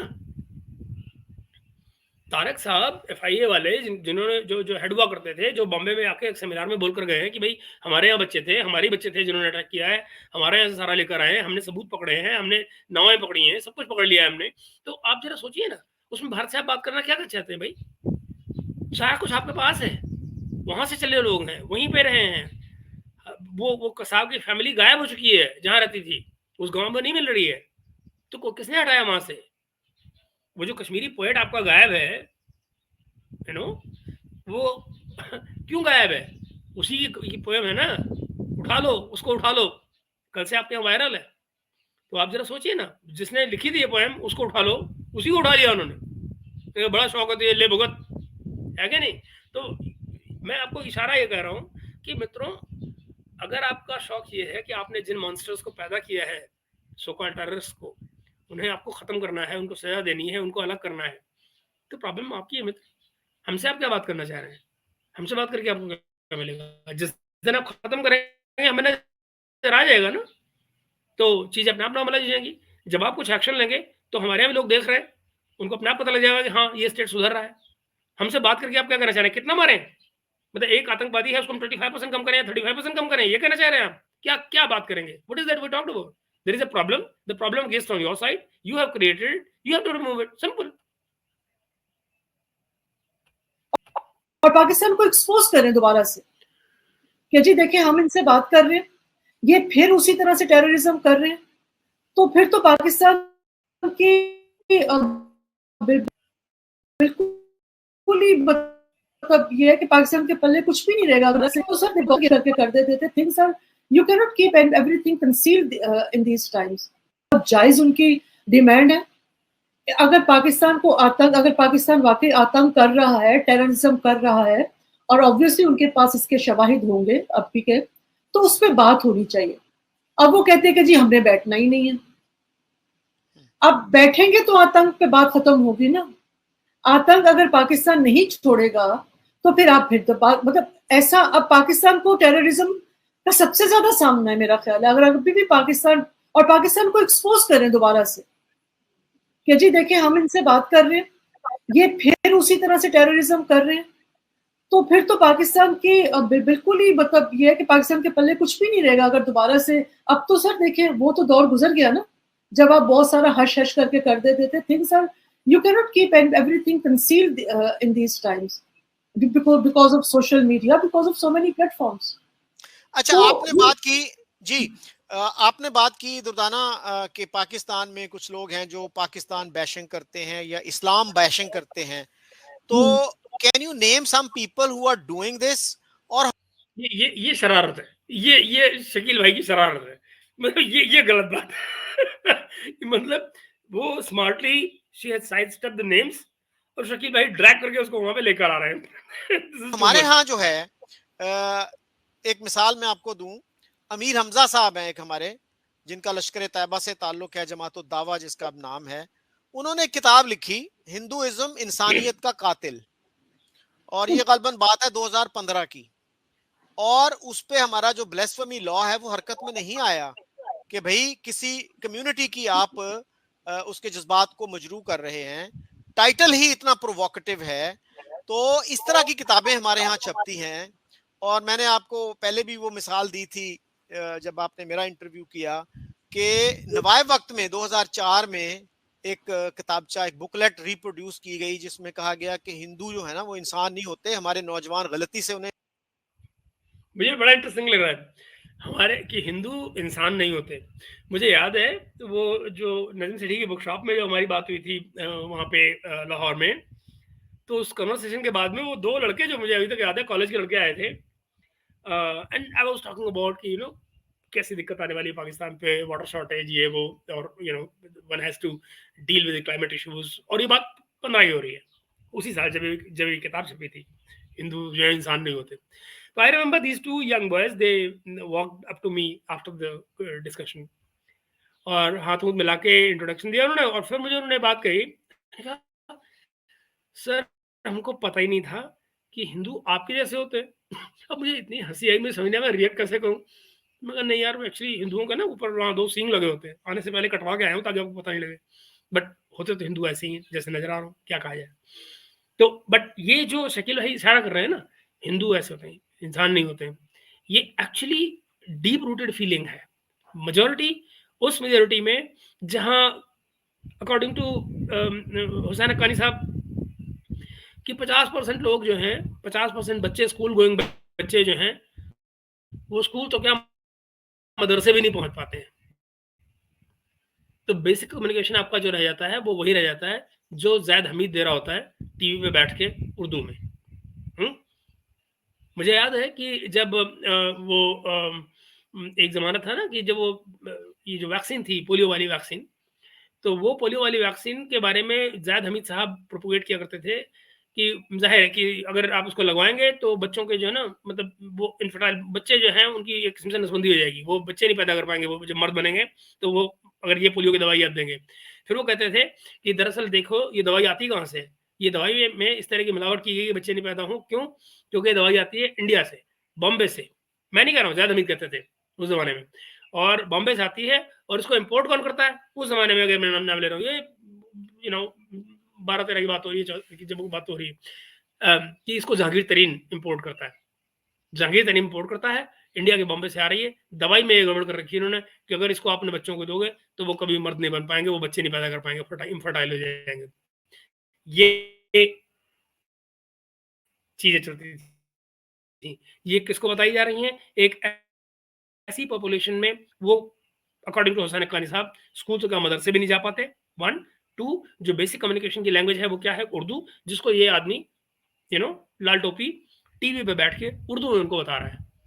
इस तरह होती है जहन साजी, है ना? तो ये सीन है। तो आगे देखिए क्या कह रहे हैं। इंसान समझ बैठते हैं, they are bloodthirsty demons. और हमारे यहाँ ऐसे लोग भी हैं, मजीद निजामी साहब मरहूम, जो अब तो फौत हो गए हैं, वो I think he died in 2014 sorry. उन्होंने ये कहा था कि मेरी दिली ख्वाहिश है कि मुझे मिसाइल के साथ बांध के, एटमी मिसाइल के साथ बांध के इंडिया पे गिरा दिया जाए। और हमारे यहाँ ज़ैद हामिद साहब हैं जो हर वक्त गजवा हिंद की बात करते हैं, और या मकबूल जान हैं वो गजवा हिंद की बात करते हैं। तो एक इंडियन अगर आपसे कहे कि भाई आपका तो मजहब ही इजाजत नहीं देता पीस के साथ रहने की, आपका तो मजहब कहता है आपने गजवा हिंद करना ही करना है, तो फिर क्या पीस, क्या अमन, क्या बात करें आपके साथ हम। और फिर देखिए ना, मोदी जी आए थे तो आपने क्या तोहफा दिया उनको, उससे पहले वाजपेयी जी आए थे, आपने क्या तोहफा दिया उनको। तो फिर क्या करें वो, मतलब if you were an Indian तो आप क्या कहेंगी? सर मैंने आपको पहले क्या कहा, जब मैंने आपको सोल्यूशन की तरफ गई हूँ कि हॉक्स, जैद हामिद, ये जो कुछ हो रहा है, जो जैद हामिद करता है, जिसकी हम अपनी वीडियोस पे तस्वीरें लगाते हैं थंबनेल पे, इंडियंस को अट्रैक्ट करने के लिए कि चले आए हमारी वीडियो देख लेंगे, क्योंकि जैद हामिद वहाँ बिकता है, और हम फिर हाफिज सईद की भी इस तरह उन बेचारों को बेवकूफ इंडियन ऑडियंस को बनाते हैं कि जी वो हामिद साहब, क्योंकि उनके सेंटिमेंट्स है ना। आप कितने क्रिमिनल हैं, माइंडेड हैं, आपको पता है कि मुंबई अटैक उनका सेंसिटिव इशू है, आज भी एक आम इंडियन उसके ऊपर दुखी होता है। वो पाकिस्तानी नहीं है इंडियंस, वो नेशनलिस्ट लोग हैं, वो अपने मुल्क से प्यार करते हैं, आज के नहीं करते, वो शुरू दिन से करते हैं, वो 1947 से पहले के नेशनलिस्ट हैं। और आप उनके सेंटिमेंट से खेलते हैं और उनको ये जो क्या सर मैं भी की बात कर रही थी, जैद हामिद हो गया या हाफिज सईद हो गया, इनकी तस्वीरें लगा लगा कर आप उनके जज्बात से खेलते हैं। सर ये लोग जिंगोइस्ट हैं, जिंगोइज्म है, हॉक्स जिंगोइज्म के साथ जो है ना उनका कैपिटल जिंगोइज्म। और यह मकबूल जान डज नॉट रिप्रेजेंट इस्लाम। अमीर हमजा के मैं भी कॉलम पढ़ती हूँ और वो बहुत एक्सट्रीम पे जाकर आपकी बिल्कुल बात सही है कि वो हिंदुओं के खिलाफ बात करते हैं। सर आप इनकी बात कर रहे हैं, मैं अभी आपके सामने नाम, आपने मुझे कहा मैं नाम लूं, सर वो मेरा मैंडेट नहीं, मैंने बात कर दी है, लोग जाएं, समझदार हैं सब, यूट्यूब देखें, उनको पता चल जाएगा कौन कहाँ खड़ा है और अपनी मर्जी से डिसीजन ले। मेरे कहने पे किसी को डिसीजन बनाने की जरूरत नहीं, क्योंकि ये मेरा ओपिनियन है, मैंने कोई फतवा जारी नहीं किया, ना मैंने किसी को यहाँ कोई कटहरे में खड़ा किया, ना मैंने कोई उनको लीगल इशू कोई इशू करने हैं कोई उनको। अब सब कह भी गए, कुछ भी न कहा और कह भी गए, कुछ भी न कहा और कह भी गए। सर बात ये होगी कि जैद हामिद ये लोग बात करते हैं, इसी तरह के हॉक्स वहां भी बात करते हैं। इन्हीं को मैं बात कर रही हूँ सर कि इनको कंट्रोल करने की जरूरत है। और यह मकबूल खान जान साहब जिस किस्म का अगर इस्लाम पेश करते हैं, अब मैं क्या आपको बताऊं कि जो लोग कहते हैं कि जी इस्लाम में शराब हराम है, इस्लाम में ये हराम है, बिल्कुल हराम है, और फिर अपने बेटों के वलीमों पे शराब पिला रहे होते हैं क्योंकि वहां डिप्लोमेट्स आए हुए हैं, राइट। तो ये चीजें हम पाकिस्तान में देखते हैं और इन लोगों को के बहुत सारे लोगों इनके, अब ये मुसीबत ये है कि एक बहुत बड़ी तादाद पाकिस्तान की, बहुत बड़ा सेगमेंट पाकिस्तान का इन लोगों को सुनता है, दिन रात। और यह मकबूल साहब बुरा सामने नाम, आपने मुझे कहा मैं नाम लूं, सर वो मेरा मैंडेट नहीं, मैंने बात कर दी है, लोग जाएं, समझदार हैं सब, यूट्यूब देखें, उनको पता चल जाएगा कौन कहाँ खड़ा है और अपनी मर्जी से डिसीजन ले। मेरे कहने पे किसी को डिसीजन बनाने की जरूरत नहीं, क्योंकि ये मेरा ओपिनियन है, मैंने कोई फतवा जारी नहीं किया, ना मैंने किसी को यहाँ कोई कटहरे में खड़ा किया, ना मैंने कोई उनको लीगल कोई इशू करने हैं कोई उनको। अब सर बात ये होगी कि जैद हामिद ये लोग बात करते हैं, इसी तरह के हॉक्स वहां भी बात करते हैं। इन्हीं को मैं बात कर रही हूँ सर कि इनको कंट्रोल करने की जरूरत है। और यह मकबूल खान जान साहब जिस किस्म का अगर इस्लाम पेश करते हैं, अब मैं क्या आपको बताऊं कि जो लोग कहते हैं कि जी इस्लाम में शराब हराम है, इस्लाम में ये हराम है, बिल्कुल हराम है, और फिर अपने बेटों के वलीमों पे शराब पिला रहे होते हैं क्योंकि वहां डिप्लोमेट्स आए हुए हैं, राइट। तो ये चीजें हम पाकिस्तान में देखते हैं और इन लोगों को के बहुत सारे लोगों इनके, अब ये मुसीबत ये है कि एक बहुत बड़ी तादाद पाकिस्तान की, एक बहुत बड़ा सेगमेंट पाकिस्तान का इन लोगों को सुनता है, पढ़ता है, इन पर फरिफ्ता है। जिस अमेरिका को हम दिन रात और या मकबूल साहब बुरा भला कहते हैं, जिसके खिलाफ वो लोगों को तैयार कर रहे होते हैं कि पता नहीं फरहंग है तो ये है, जब उनको यूट्यूब की गोल्डन शील्ड मिली थी, क्योंकि वहां से तो डॉलरों से पैसे आने हैं ना, तो उन्होंने पूरी दुनिया को दिखाए थे, तो पूरा मैकेनिज्म वहां से चल रहा है ना सर। मतलब आप कॉन्ट्रडिक्शन ये है सर, आपके बच्चे वहां पढ़ते हैं, बिल्कुल पढ़ना है, फिर वहां हदीस ले आते हैं। जब आप इनको कहते हैं, आपको याद होगा कि ये जो बिलोच है जमात इस्लामी, ये मुझे हैरत हो रही है, मैं इससे पहले की बात आगे जाए, मैं थोड़ा सा आपको यहाँ क्लैरिफाई कर दूं। देखिए जिस जैद हामिद की बात कर रहे हैं, जैद हामिद को पीटीवी में आता था क्या? नहीं आता था, वो दिन टीवी में आ रहा था। टुवर्ड्स लास्ट जब वो रेगुलर शोज कर रहा था, ही वाज कमिंग ऑन दिन टीवी। व्हाट इज दिन टीवी? A private channel. मुझे अभी तक याद है कि उसी मुलाकात में लाहौर में जहां मैं बातचीत कर रहा था, वहां पर जो ये मुज़ाकरात इनके यहाँ एक प्रोग्राम होता है, उसके टीम मेंबर्स आए हुए थे कुछ, उनसे मेरी बात हो रही थी एंड दे सेड कि मैं जी आप लोग फजूल में जो है ना परेशान होते हैं जैद हमको लेकर, उसकी तो यहाँ कोई टीआरपी रैंकिंग है ही नहीं, रैंकिंग तो उसकी हमारे को आती नहीं है, कोई उसको देखता ही नहीं। दोजाना जी कह रही हैं कि हमारे यहाँ एक बहुत बड़ा सेगमेंट है जो उसको देखता है, उस मजाकरात वाली टीम का ये कहना था कि इनकी टीआरपी रैंकिंग नहीं है, ज़ैद हामिद को ज़्यादा लोग नहीं देखते, आप लोगों को परेशान नहीं होना चाहिए। फिर क्या हुआ, जब मैंने ये बात सुनी तो मेरे दिमाग में एक लॉजिकल सा सवाल आया, जो मैंने उनसे पूछ लिया। मैंने उनसे सिर्फ इतना पूछा कि भाई मुझे ये तो बताओ कि वो एक प्राइवेट चैनल में आ रहा है, उसकी टीआरपी रैंकिंग नहीं है, लेकिन फिर भी वो सालों दर सालों वो अपना रेगुलर प्रोग्राम कर रहा है, तो या तो ये जो प्राइवेट चैनल है वो पागल है कि बिना रैंकिंग वाला प्रोग्राम जो है, जिसको कोई देखता ही नहीं है, उसको चलाया जा रहा है, और या फिर इस टाइम फ्रेम की उसको कोई पेमेंट कर रहा है। अगर हाँ, तो उसकी पेमेंट कौन कर रहा है? यकीन मानिए, मुज़ाकरात के वो सज्जन, नाम नहीं लेना चाहता, he simply looked at me, smiled and walked away. He didn't talk about it any further. तो हम वैसे मजाक करते रहे, आपस में बातचीत करते रहे, हिंदुस्तानी पाकिस्तानी मिलते हैं तो फिर हंसी मजाक चलता ही है आपस में, वो थ्योरेटिकली आप कितना भी अपने आप को अरबी समझ लें, लेकिन होते तो हम में से ही हैं। तो each time you meet them, it's a born homie, that strikes at first. तो anyway, this is what happened over there. And जहां तक बात कर रही हैं दुदाना जी पीपल टू पीपल कांटेक्ट की, मुझे लगता है वो कांटेक्ट कभी टूटा ही नहीं। पीपल टू पीपल कांटेक्ट को लोग बात करते ही रहते हैं, इवन यूट्यूब के जरिए भी करते रहते हैं, और नए नए किन किन प्लेटफॉर्म पर करते रहते हैं, बाहर दुनिया के लोग मिलते रहते हैं। मेरे कई दोस्त हैं पाकिस्तान में जिनको मैं अब्रॉड मिलता हूँ, जब मिलता हूँ हम लोग बाहर जाते हैं, वहाँ मिलते हैं, तो दे ट्रैवल बिकॉज उनको इंडिया का वीजा मिलेगा नहीं, तो if I am travelling abroad they come there and we are together. तो मुलाकातें होती रहती हैं, पीपल टू पीपल कांटेक्ट बना रहता है। सवाल पॉलिसी का है, सवाल उन लोगों का है जो मैटर करते हैं पाकिस्तान में, किन्हीं चीजों के होने न होने के लिए जिम्मेदार हैं। आगे चलते हैं। लियाकत बलोच साहब, इनके बेटे ने कनाडा से पीएचडी की, इन्होंने इन्होंने सोशल मीडिया पर आकर बड़ी खुशी का इजहार किया, लोगों को बताया, एंड ही वाज ग्रिल्ड कि आपने यहाँ की पूरी कौम को झोंक दिया कश्मीर में।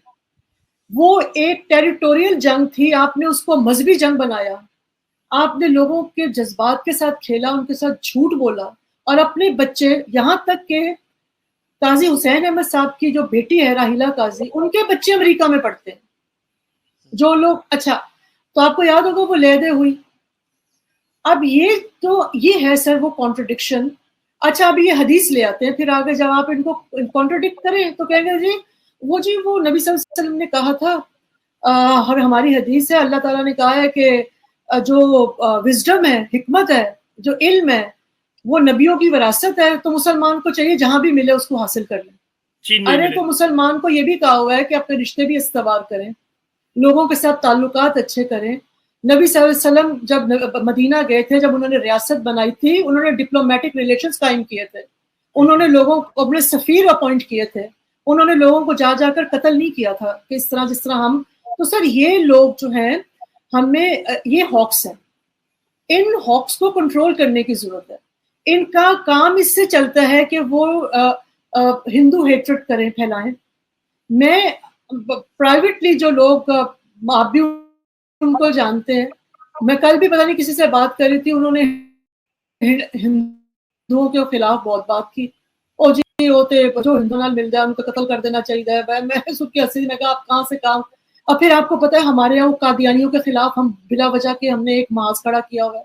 अरे भाई, आपने उनको नॉन मुस्लिम करार दे दिया ना, अब आप आराम से बैठ जाएं, उनको जीने का हक दें, वो आपके सिटीजन्स हैं। आपका आइन, आपका कानून एक गैर मुस्लिम को जीने की पूरी आज़ादी देता है, लेकिन नहीं, आपने जाके उनकी कब्रें उजाड़नी है। आपने ये देखना है कि वो कुर्बानी कर रहे हैं या नहीं कर रहे। आपने मतलब दिस इज सो एबनॉर्मल। और सर ये जो बीज हमने बोया है, ये हमारे जो तालीमी अदारे हैं, सारा काम तो सर उनका किया धरा है ना। आपको याद होगा, मैं उस लड़के का नाम भूल रही हूँ, 13-14 साल से जेल में बंद है, जिसने अपने पंजाब यूनिवर्सिटी में या गालिबन पता नहीं कौन सी यूनिवर्सिटी में सिर्फ ये समझाने की कोशिश की थी कि सेकुलरिज्म क्या होती है और किस तरह से हमें हिंदुओं के साथ या कादियानियों के साथ मिल बैठ कर रहना चाहिए। और उसके ऊपर ब्लास्फेमी का लॉ केस बनाकर, वो बेचारा माँ बाप का अकेला बेटा था और वो 12-13 साल से जेल काट रहा है। वो पता नहीं बेचारा पीएचडी करके बाहर से मुल्क की खिदमत करने आया था। आप शायद जुनैद हफीज की बात कर रही हैं। उसके बाद मैंने कॉलम लिखा, मुझे कह दिया कि जी वो कॉलम ही नहीं छापेंगे, इसके ऊपर आप कॉलम नहीं लिख सकते। तो सर ये जैद हामिद जाके जिंगोइस्टिक लोग हैं।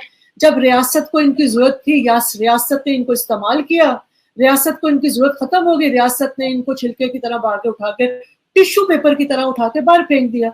रियासत को और ये रियासत को हाफिज सईद की जरूरत थी। आज हाफिज सईद का कहीं नाम आप सुनते हैं? हाफिज सईद को उठा के, ठीक है आई एग्री कि अगर हाफिज सईद के ऊपर केस साबित होता है, हाफिज सईद हमारे अपने कोर्ट से कहा हुआ है, तो आप उनको सजाएं दें, उनको दाल हाउस दिया है।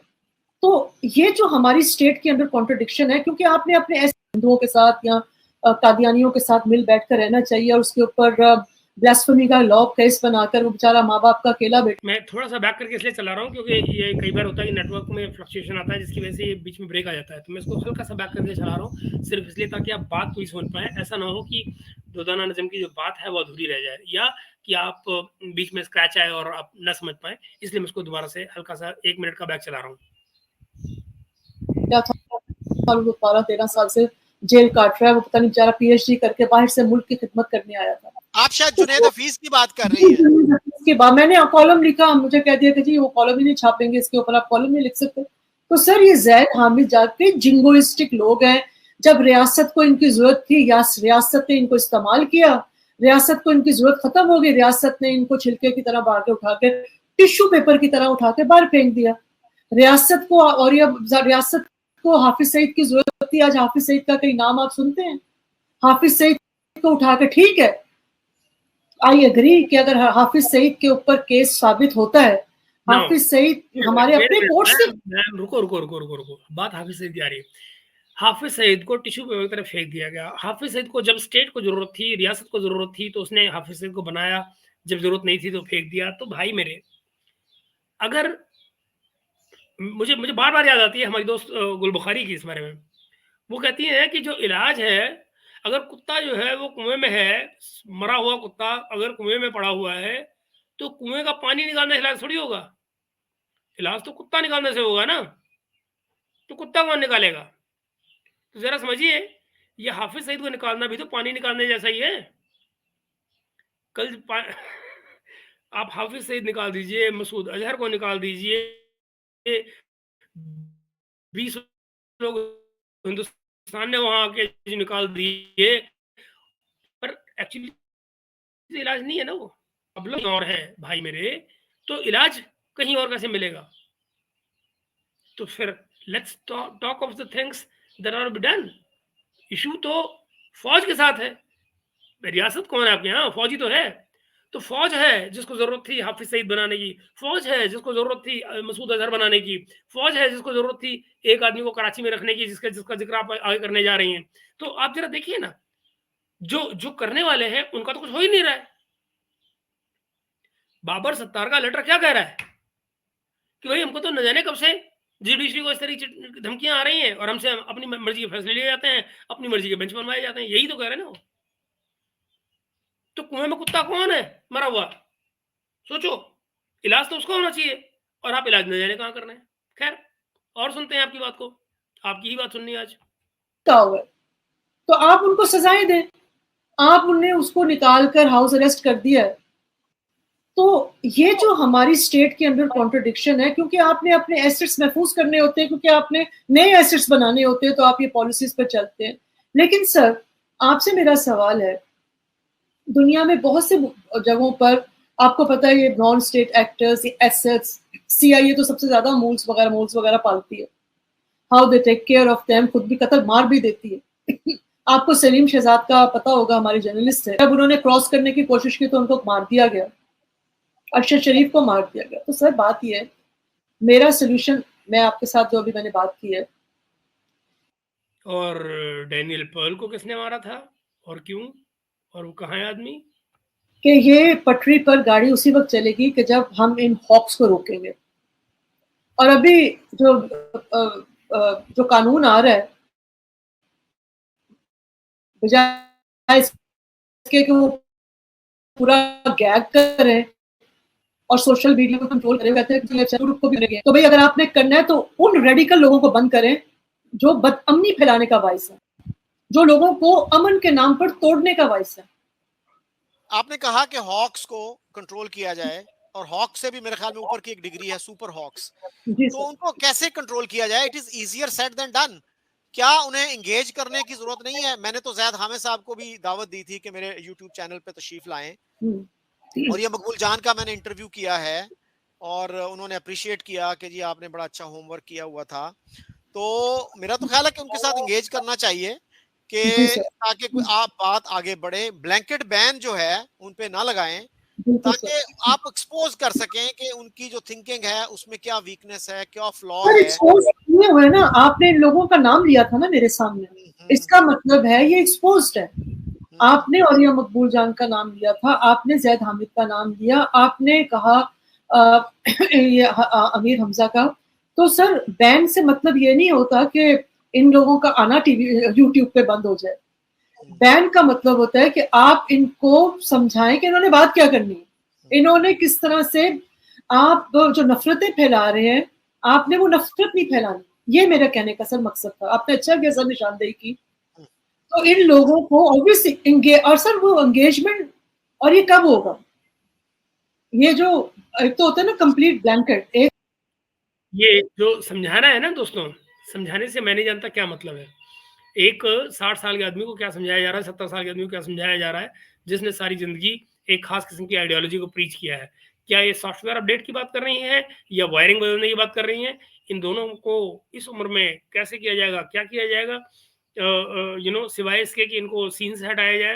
आई डोंट नो, बाय सीन से हटाने का मेरा मतलब ये नहीं कि इनको उठा लिया जाए, बल्कि यू नो प्रोबेबली इनको मीडिया में ना आना चाहिए। लेकिन लगता है क्या इनको रिफॉर्म किया जा सकता है? Big question, I don't no. ये जो हम बात कर रहे हैं बीच का रास्ता, जब स्टेट अपनी पॉलिसी में चेंज लेकर आएगी, जब स्टेट दो बातें नहीं करेगी, जब स्टेट ये नहीं करेगी कि दोस्ती बस भी चलाए और कारगिल पे हमला भी करे, जब स्टेट जो है वो सब उसको होगा कि नहीं हमने ये जो हमारी जो डबल पॉलिसी है, डुप्लिसिटी जिसका तो डबल पॉलिसी, डुप्लिसिटी, ये कहना कि स्टेट जो है दोस्ती बस भी चलाए और कारगिल, तो बेसिकली फिर स्टेट को ही रिडिफाइन करना होगा ना कि पाकिस्तान में व्हाट इज स्टेट। क्या सिविलियन गवर्नमेंट स्टेट है? क्या मिलिट्री स्टेट है? क्या सिविलियन क्या सिविलियन गवर्नमेंट की सुप्रीमेसी होना मिलिट्री के ऊपर वो स्टेट है? ये something somebody has to define these things, right? और ये इंश्योर किया जाना चाहिए कि वो उसी फॉर्मेट में चीजें चले। क्या फौज वाकई में सिविलियन अथॉरिटी के नीचे काम करती है पाकिस्तान में? That's the question. अगर नहीं तो the very definition of state is actually flawed in Pakistan. Anyway, आगे देखें। पाकिस्तान पे बहुत ज्यादा इल्जाम लगता है, अमेरिका ने भी लगाया कि आप अब अफगानिस्तान में आप हमारी मदद देते हैं, हम आपकी मदद करते, आप हमले करते हैं, हम आपको उसकी मद में कोलिशन फंड देते हैं, उस जिसमें बिलियंस ऑफ डॉलर्स आपको देते हैं, जिसका आप अपने मुल्क में ऑडिट नहीं होने देते। आपने अपनी रेलवे तबाह कर दी ताकि आपका एनएलसी चले, हमने आपको वो भी करने दिया, उस पर भी हम आंखें बंद करके बैठे रहते हैं। आपके मुल्क में आप सियाह सफेद करें तो किस लिए करें कि आप हमारा साथ दें अफगानिस्तान में, ताकि हम एलिमिनेट करें इन टेररिस्ट को, तो यहाँ से ओरिजिनेट होते हैं। लेकिन आपने अपनी सातों एजेंसियां उनके हवाले कर दी। सर आप कभी उसका लिटरेचर पढ़ें, आई एम श्योर आप मुझसे ज्यादा, कहीं ज्यादा आपको इन चीजों का इल्म है कि किस किस तरह हमने वहां सेंचुरीज दी हुई थी, किस किस तरह हमने वहां लोगों को रेडिकलाइज किया हुआ था, किस किस तरह हमने लोगों को वहां मारा, उनको एक दूसरे के खिलाफ किया, ताकि वो पूरी जमीन जो है वो नफरत की इमाजगाह बन जाए। अच्छा, आपके इल्म में होगा कि हमारे यहाँ बहुत सारे सुपर पेट्रियट्स भी हैं, वो आप जो बातें कर रही हैं उसके बारे में भी वो यही कहेंगे कि जी आप पाकिस्तान बैशिंग कर रही हैं। So the lines of distinction between bashing and criticism are rather blurred.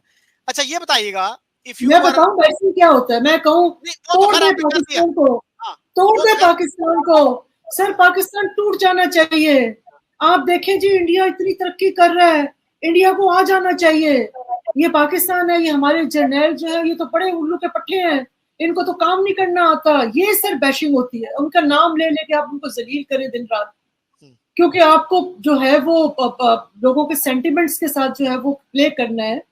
कर लेने को तो सर हम भी बहुत सारे नाम ले सकते हैं, लेकिन बैशिंग तो sir you very well know कि आप एक चीज को जो है आप लताड़ें, जिस तरह वो पींचते हैं ना रुई को, और उसके बाद जब रजाई बन जाती है तो उसके बाद भी उस पर डंडे मारते हैं।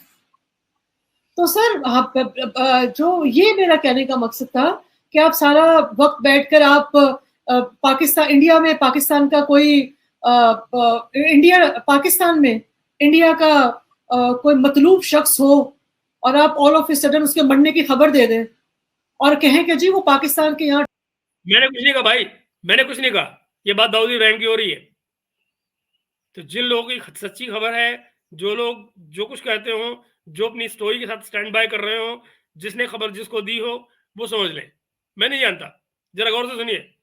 ठहरा हुआ था और वो यहाँ उसको पॉइजन दे दिया गया है। वो 4-5 घंटे के बाद आपको हम बता देंगे कि कितना मरा है, तो काम नहीं करना आता, ये सर बैशिंग होती है। उनका नाम ले लेके आप उनको जलील करें दिन रात, क्योंकि आपको जो है वो लोगों के सेंटिमेंट्स के साथ जो है वो प्ले करना है। कर लेने को तो सर हम भी बहुत सारे नाम ले सकते हैं, लेकिन बैशिंग तो sir you very well know कि आप एक चीज को जो है आप लताड़ें, जिस तरह वो पींचते हैं ना रुई को, और उसके बाद जब रजाई बन जाती है तो उसके बाद भी उस पर डंडे मारते हैं। तो सर आप जो ये मेरा कहने का मकसद था कि आप सारा वक्त बैठकर आप पाकिस्तान इंडिया में पाकिस्तान का कोई इंडिया पाकिस्तान में इंडिया का कोई मतलूब शख्स हो और आप ऑल ऑफ ए सडन उसके मरने की खबर दे दें और कहें कि जी वो पाकिस्तान के यहाँ ठहरा हुआ था और वो यहाँ उसको पॉइजन दे दिया गया है। वो 4-5 घंटे के बाद आपको हम बता देंगे कि वो कितना मरा है, कितना जिंदा है, और आप उसके ऊपर ढेरों डॉलर कमा ले। ये है पाकिस्तान बैशिंग कि आप झूठ बोल रहे हैं, लोगों को झूठ बता रहे हैं कि जी यहाँ वो बंदा था, वो दाऊद इब्राहिम आया था और वो मरने वाला है, उसको जहर दे दिया है, और आपके साथ पूरा एक वहां के लोग शामिल हों और फिर अब उनके मीडिया को आप इंटीमेट करें कि जी वो उनको खड़का दें कि जी वो तो वहां। ये है पाकिस्तान बैशिंग, जब आप झूठी खबरें पाकिस्तान के मुताबिक है वो हर वक्त फैलाना शुरू करते हैं, हर वक्त। This is Pakistan bashing. आपका इशारा कहीं आरजू काज़मी की तरफ तो नहीं है? सर मुझे नहीं पता, आप जाकर चेक कर लें। ओके, अच्छा, तो इंटरेस्टिंगली बहुत सारे जो पाकिस्तानी यूट्यूबर्स हैं, आपने भी जैसे क्रिटिकल बातें की, तो उस पे जो है जैसे मैंने अभी कहा कि कुछ लोग ये कहेंगे कि जी ये भी पाकिस्तान बैशिंग है, क्योंकि वो बड़े सेंसिटिव पेट्रियट्स हैं। और इंटरेस्टिंगली इंडिया में कुछ लोग हैं जो ये कहते हैं कि इन लोगों को तो खुद एस्टेब्लिशमेंट ने या एजेंसियों ने प्लांट किया है कि स्ट्रेटेजिक जो मैसेजिंग होती है उसके लिए, कि 10 बातें वो अपनी मर्जी की कर लें, 2 बातें 3 बातें वो एस्टेब्लिशमेंट की मर्जी की कर दें। तो मैंने बहरहाल उनको ये कहा कि आप शायद बहुत ज्यादा क्रेडिट दे रही हैं हमारी एस्टेब्लिशमेंट को, वो क्रिटिसिज्म बर्दाश्त नहीं करती, और खास तौर पे वो किसी को ऐसे बंदे को तो प्लांट नहीं करेंगी जो उन पे खुद क्रिटिसिज्म करे। I wish they were so enlightened कि वो आपको जो है सपोर्ट करें even when you are criticising them. तो आप कैसे देखती हैं इसको? उसके बाद फिर हम 1-2 और सवाल करेंगे। सर बात ये है कि मुझे तो पता नहीं चलता, मुझे पे भी इल्जाम लगाते हैं, मैं ISI की मुझे बड़े बड़े इल्जाम लगा, मैंने किसी को नौकरी से निकाल दिया, पता नहीं क्या कुछ करवाया, काश इतने रिसोर्सफुल होते, चाहिए क्या था। लेकिन सर मुझे आप बताएं कौन सी एजेंसी है? पहले तो बात यह है कि एजेंसी जो है ना वो डम लोगों को तो हायर ही नहीं, मतलब क्या करेगी कि भाई आप सारा दिन बैठ के आप मुझे समझ। मैंने नहीं कहा, ये मैं नहीं कह रहा हूँ भाई साहब, मैंने कभी जिंदगी में सोचा भी नहीं, मैंने किसी को डम नहीं कहा, मैंने किसी को डम नहीं कहा। Please, I have respect for everybody as fellow human beings, and I believe people are doing for their own, they know what they're doing and they are doing it for their own living. That's wonderful, nothing wrong with it, but नहीं चाहिए ना, जो कोई जो कुछ भी करे, लेकिन फिर उसके सही गलत, उसके मोरल स्टैंडर्ड्स, उसके एथिकल स्टैंडर्ड्स, उसके लीगल स्टैंडर्ड्स, वो उन सब पर बात की जाएगी, तो वो हम जरूर करते हैं, लेकिन as a human being I have no disrespect for anybody concerned in these episodes. By the way, मैं ये बता दूं कि जिस बात को मोहतरमा यहाँ आज कह रही हैं कि दाऊद इब्राहिम वाली बात, मैंने डे 1 पे ये बात कही थी. It's on Facebook, it's on YouTube, record पे पड़ी हुई है. Same day I told them कि भैया ये गलत खबर है, मत चलाओ, करो नहीं. And people were after me, certain people were after me, they are still after me.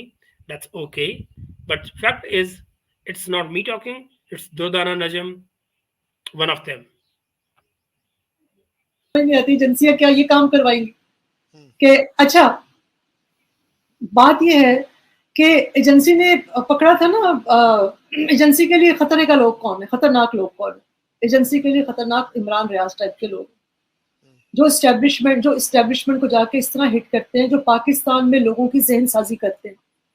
Agree.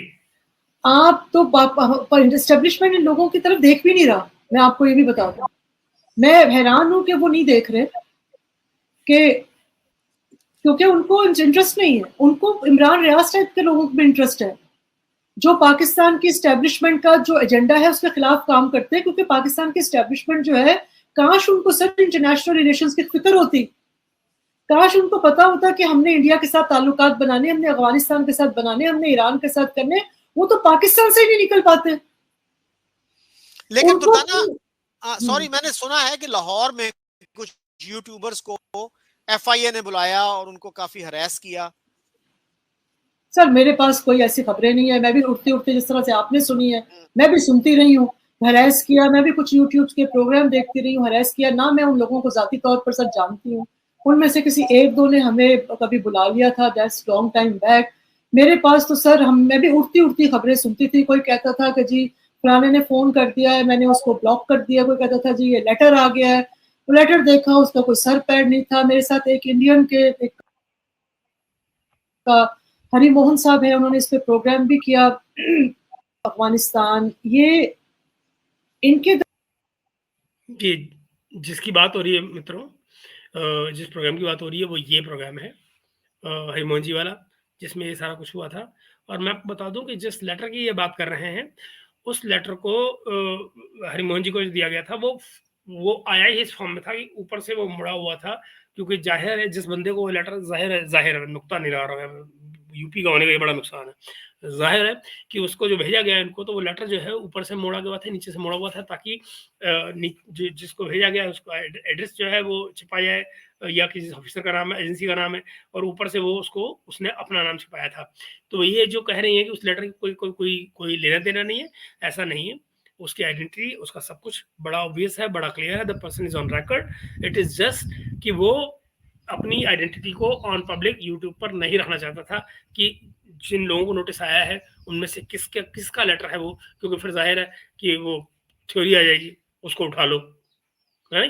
तो जाहिर है कि वो लेटर नहीं दिखाया जाता था उस फॉर्म में.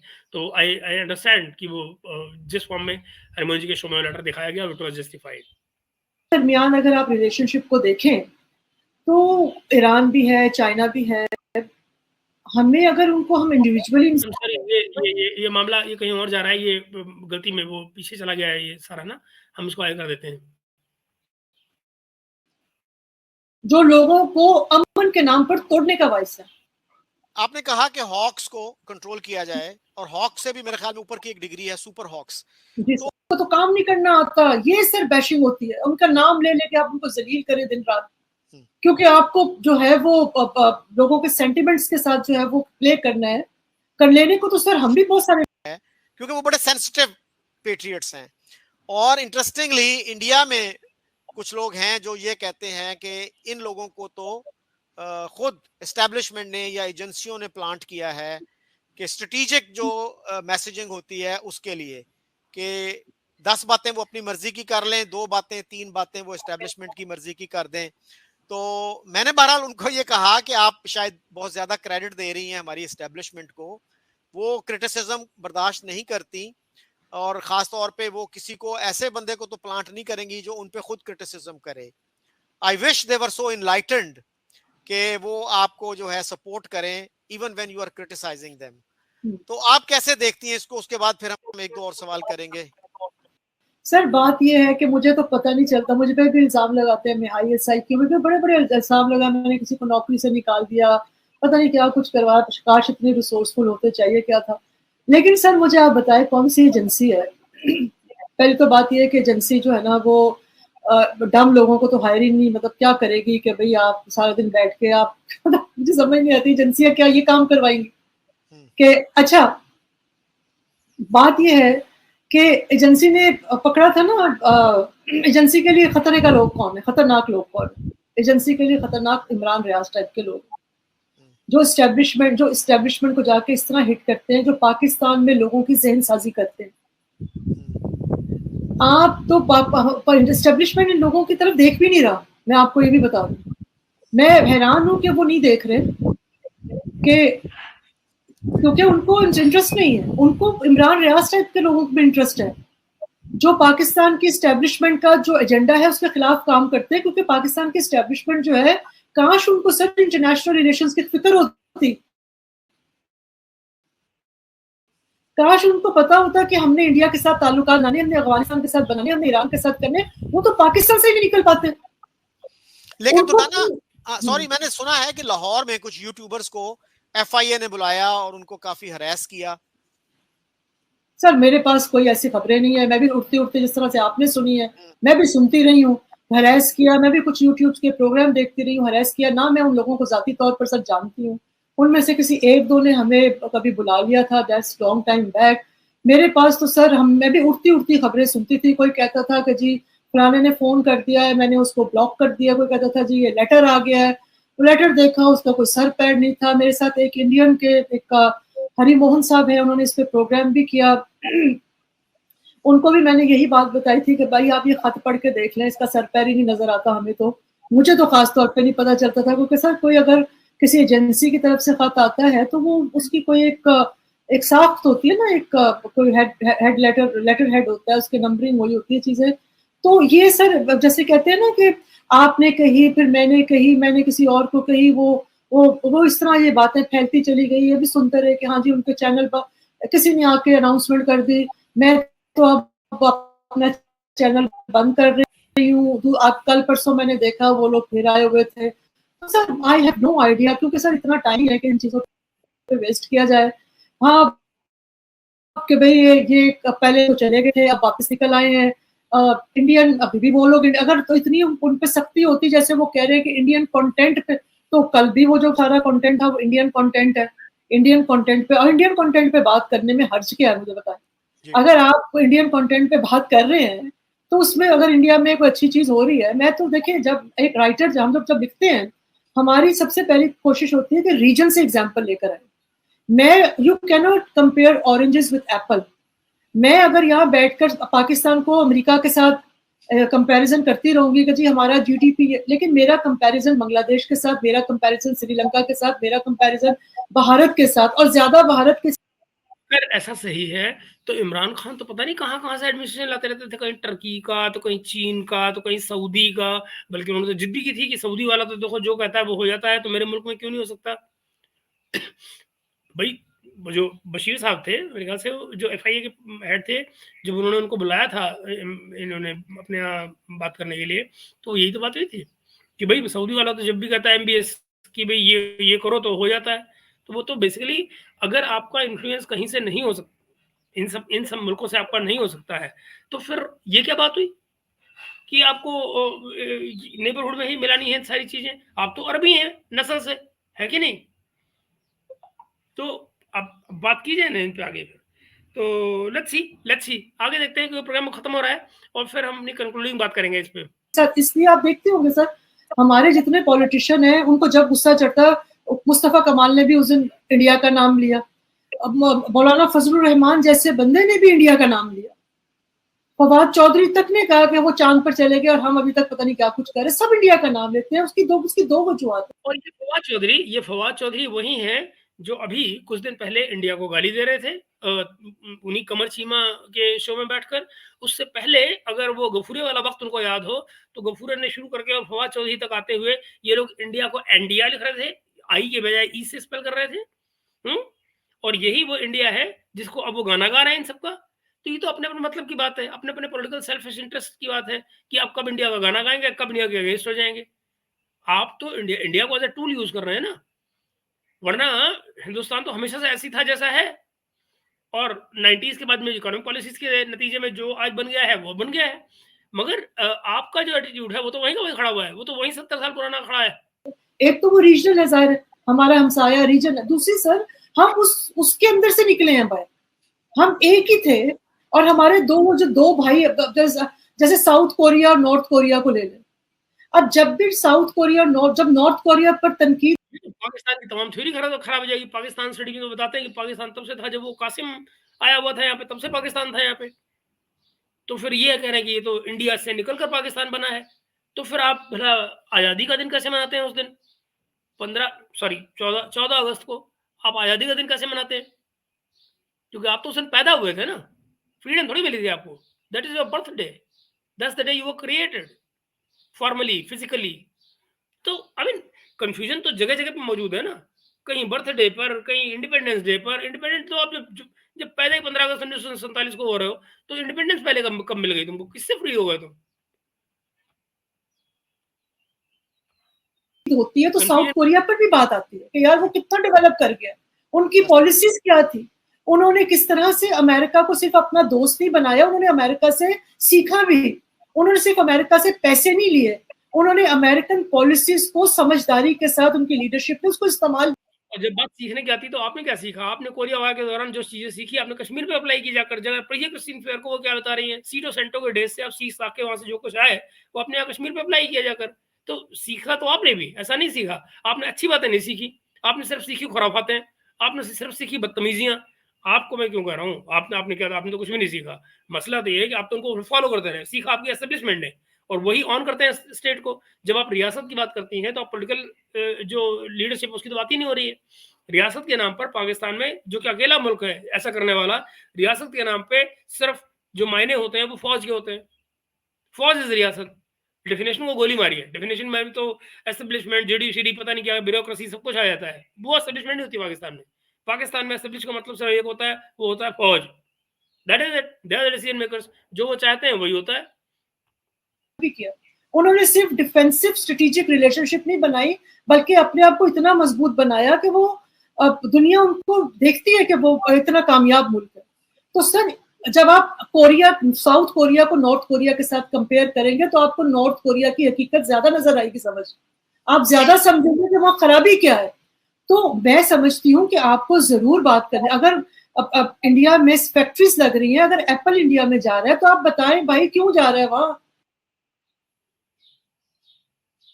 लीजिए, ये प्रोग्राम अपने आप खत्म हो गया मित्रों, बड़ा अब्रप्टली खत्म हुआ था। तो इसलिए मुझे तो कोई मौका ही नहीं मिला और इसको खत्म करने का। ये इसी तरह से बना है प्रोग्राम, बड़ा अब्रप्टली खत्म हुआ। पता नहीं शकील भाई ने कैसे एडिट किया है इसको, बट जो भी है वो कोई बड़ा मुद्दा नहीं है। मैं कहने की कोशिश कर रहा हूँ, there is nothing wrong with what Durdana sahiba is saying. You know where the problem is कि अब से 48 घंटे पहले तक ये क्या कर रही थी और क्या लिख रही थी, क्या बोल रही थी, क्या कह रही थी। ये पिछले 24 घंटे में क्या हुआ ये नहीं पल्ले पड़ रहा। इसीलिए मित्रों मैंने आपसे कहा, इस संडे का सबसे बड़ा जो मकसद मुझे जो नजर आया, बड़ी बात इस संडे में नजर आई, वो थी इस सुबह सुबह का चमत्कार जो इस यूट्यूब के इस चैनल के इस प्रोग्राम में नजर आया।